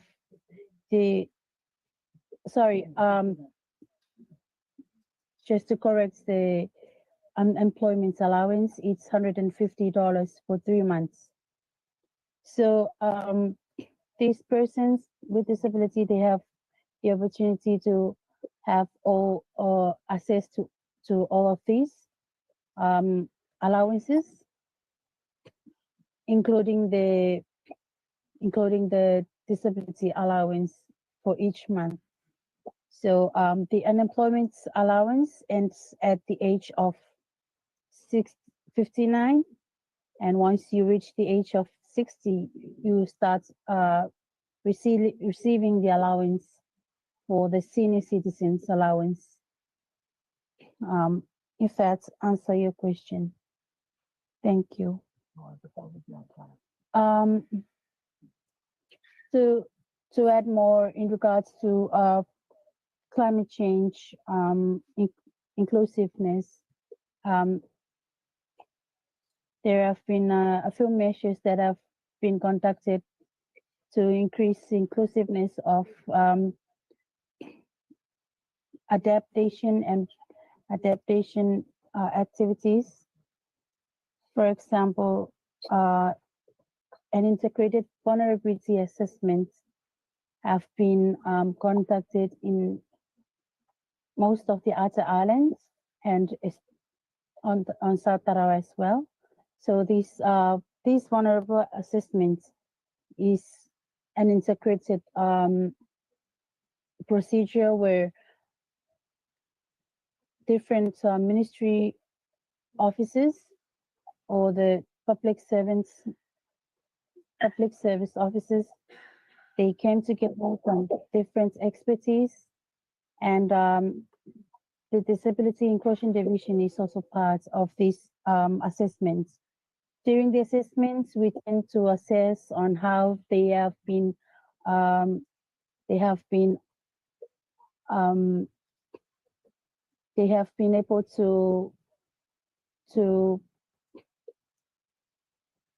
to address resiliency, and as well as to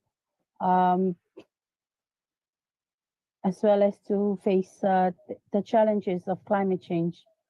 In our assessments, we also include people with disability, where they are also assessed on any challenges or difficulties related to climate change. So these assessments will also assess if they are able to afford measures of resiliency, and as well as provide them with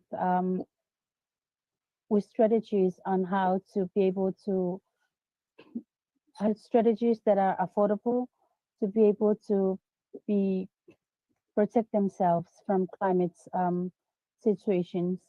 We have also, during the consultations, we have also create an awareness of the importance of persons with disabilities to be able to be included in all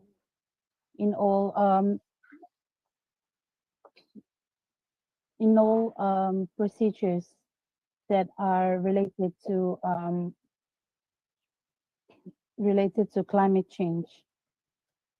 I hope that answers your question. Thank you.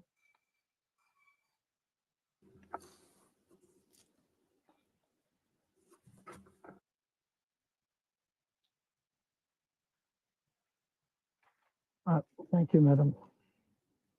Thank you, Madam Chair and the committee. In regard to the question to the accommodation of tourists and the accessibility, well, CUBIS has adopted the building code, which actually is under the Ministry of Infrastructure and Sustainable Energy. This work has been actually done in the legislations, and all the public officers are required to comply with the requirements under these legislations.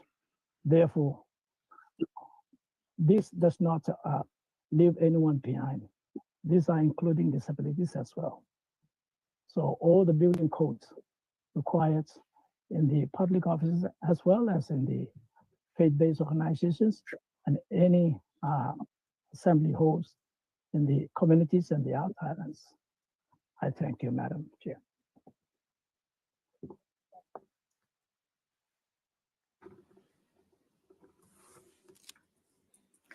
Thank you so much.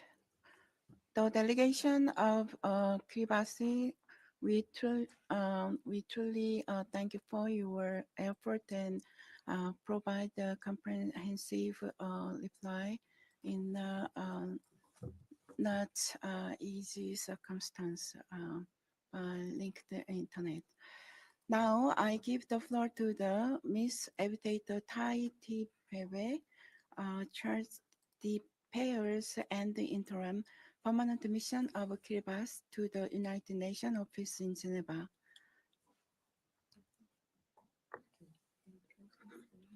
Excellency, you have the floor. Madam Chair, distinguished delegates of the 33rd CRPD, esteemed guests, on behalf of the government and the people of Kiribati, I express our deepest gratitude to the Committee of the Rights of Persons with Disabilities for the opportunity to review our progress on the Convention. We appreciate the committee's dedication to promoting disability rights globally, which aligns with our national commitment to uphold human rights and social development for all citizens. We also acknowledge the tireless efforts of our external partners stationed in our capital who have contributed financially and in kind to make this review a success. Their support during our mock session preparations was invaluable, enabling our delegation to fully participate in the review process. We are grateful for the financial support provided by these partners, which has been instrumental in enhancing our capacity to implement disability-inclusive programs. Kiribati has made significant strides in promoting disability rights, including implementing accessible infrastructure and education programs.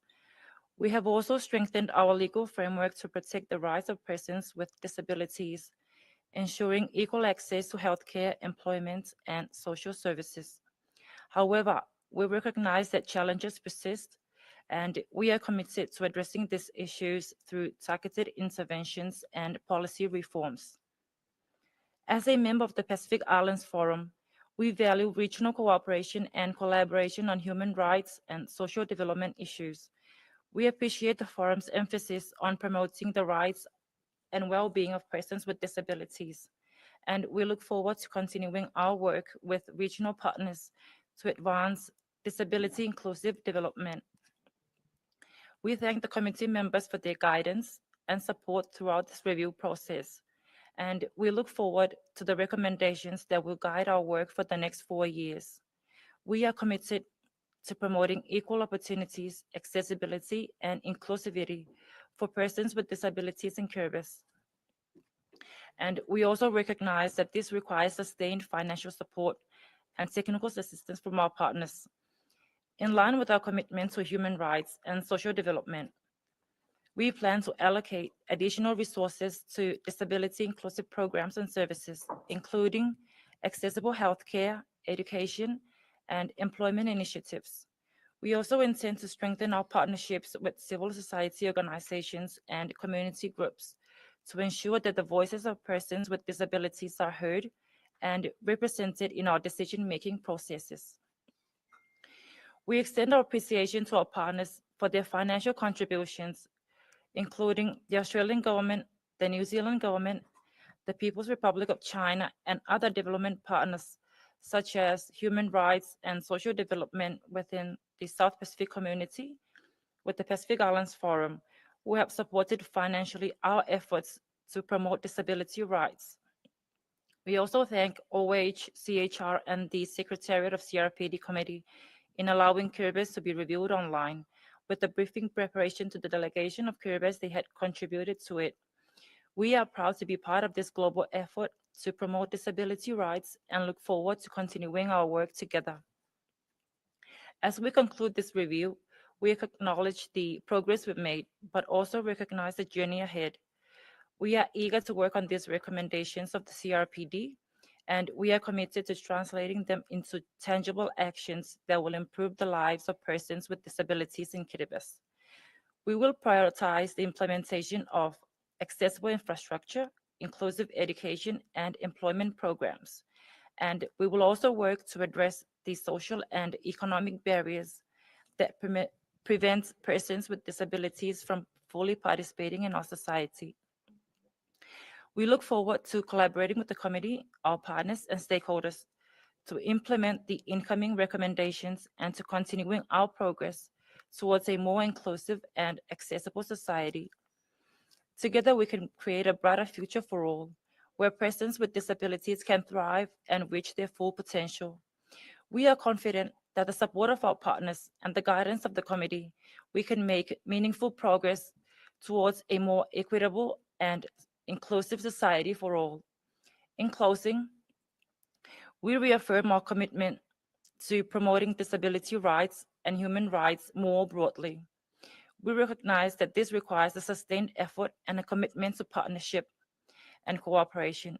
We look forward to working with all stakeholders to advance the rights and well-being of persons with disabilities in Kiribati and the Pacific region. I thank you, Madam Chair. On behalf of the committee, I thank Your Excellency for your closing remark.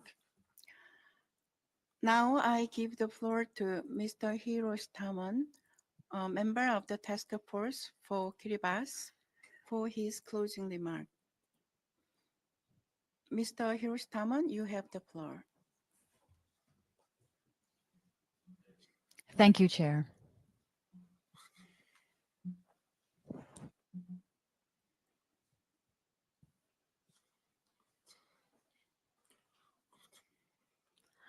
On behalf of the committee and the task force, and on my own behalf, I would like to thank the delegation for their online presence. Your cooperation and commitment to the open dialogue with the committee, thank you very much. We also commend the state on how you have worked towards the achievement of the implementation of the CRPD. We, however, have also identified the need to fast track the implementations of the convention.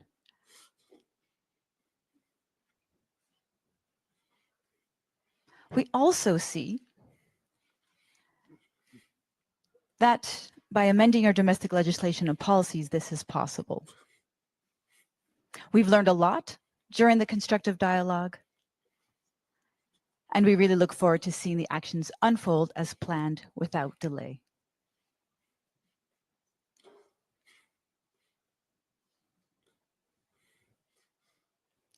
Additionally, there's the need for the state to strengthen and sustain and ensure effective and meaningful participation of organizations for persons with disabilities, including the representation of women, children, and persons with diverse disabilities during the implementation and the monitoring process. Therefore, we urge the state to actively involve and to consult closely with these organizations in decision-making processes regarding the implementation of the convention. We are sure with the goodwill that has been expressed during this dialogue and that the state will proactively ensure implementation of our recommendations of all concluding observations, which will eventually proceed formally.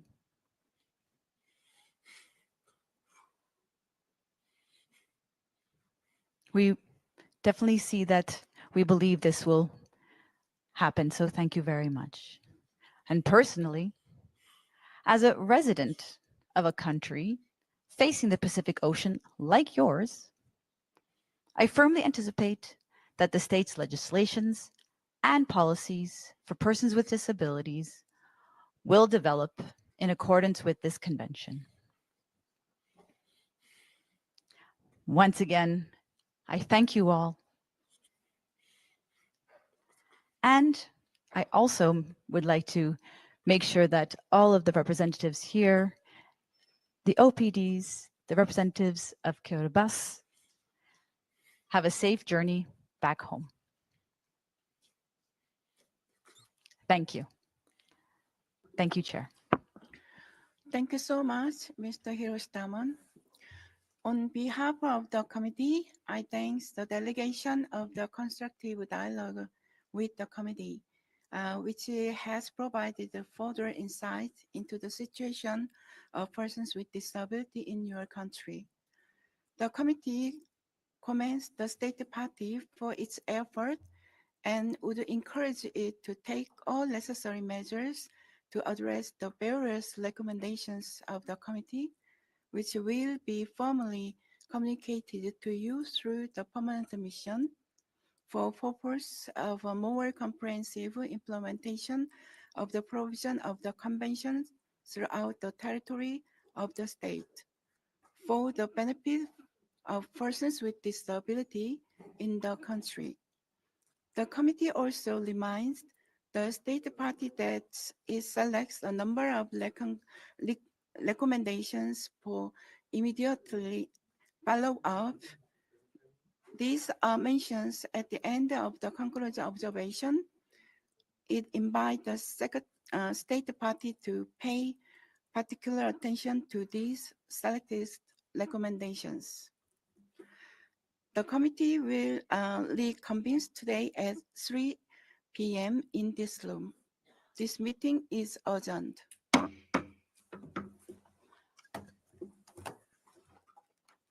Thank you.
you.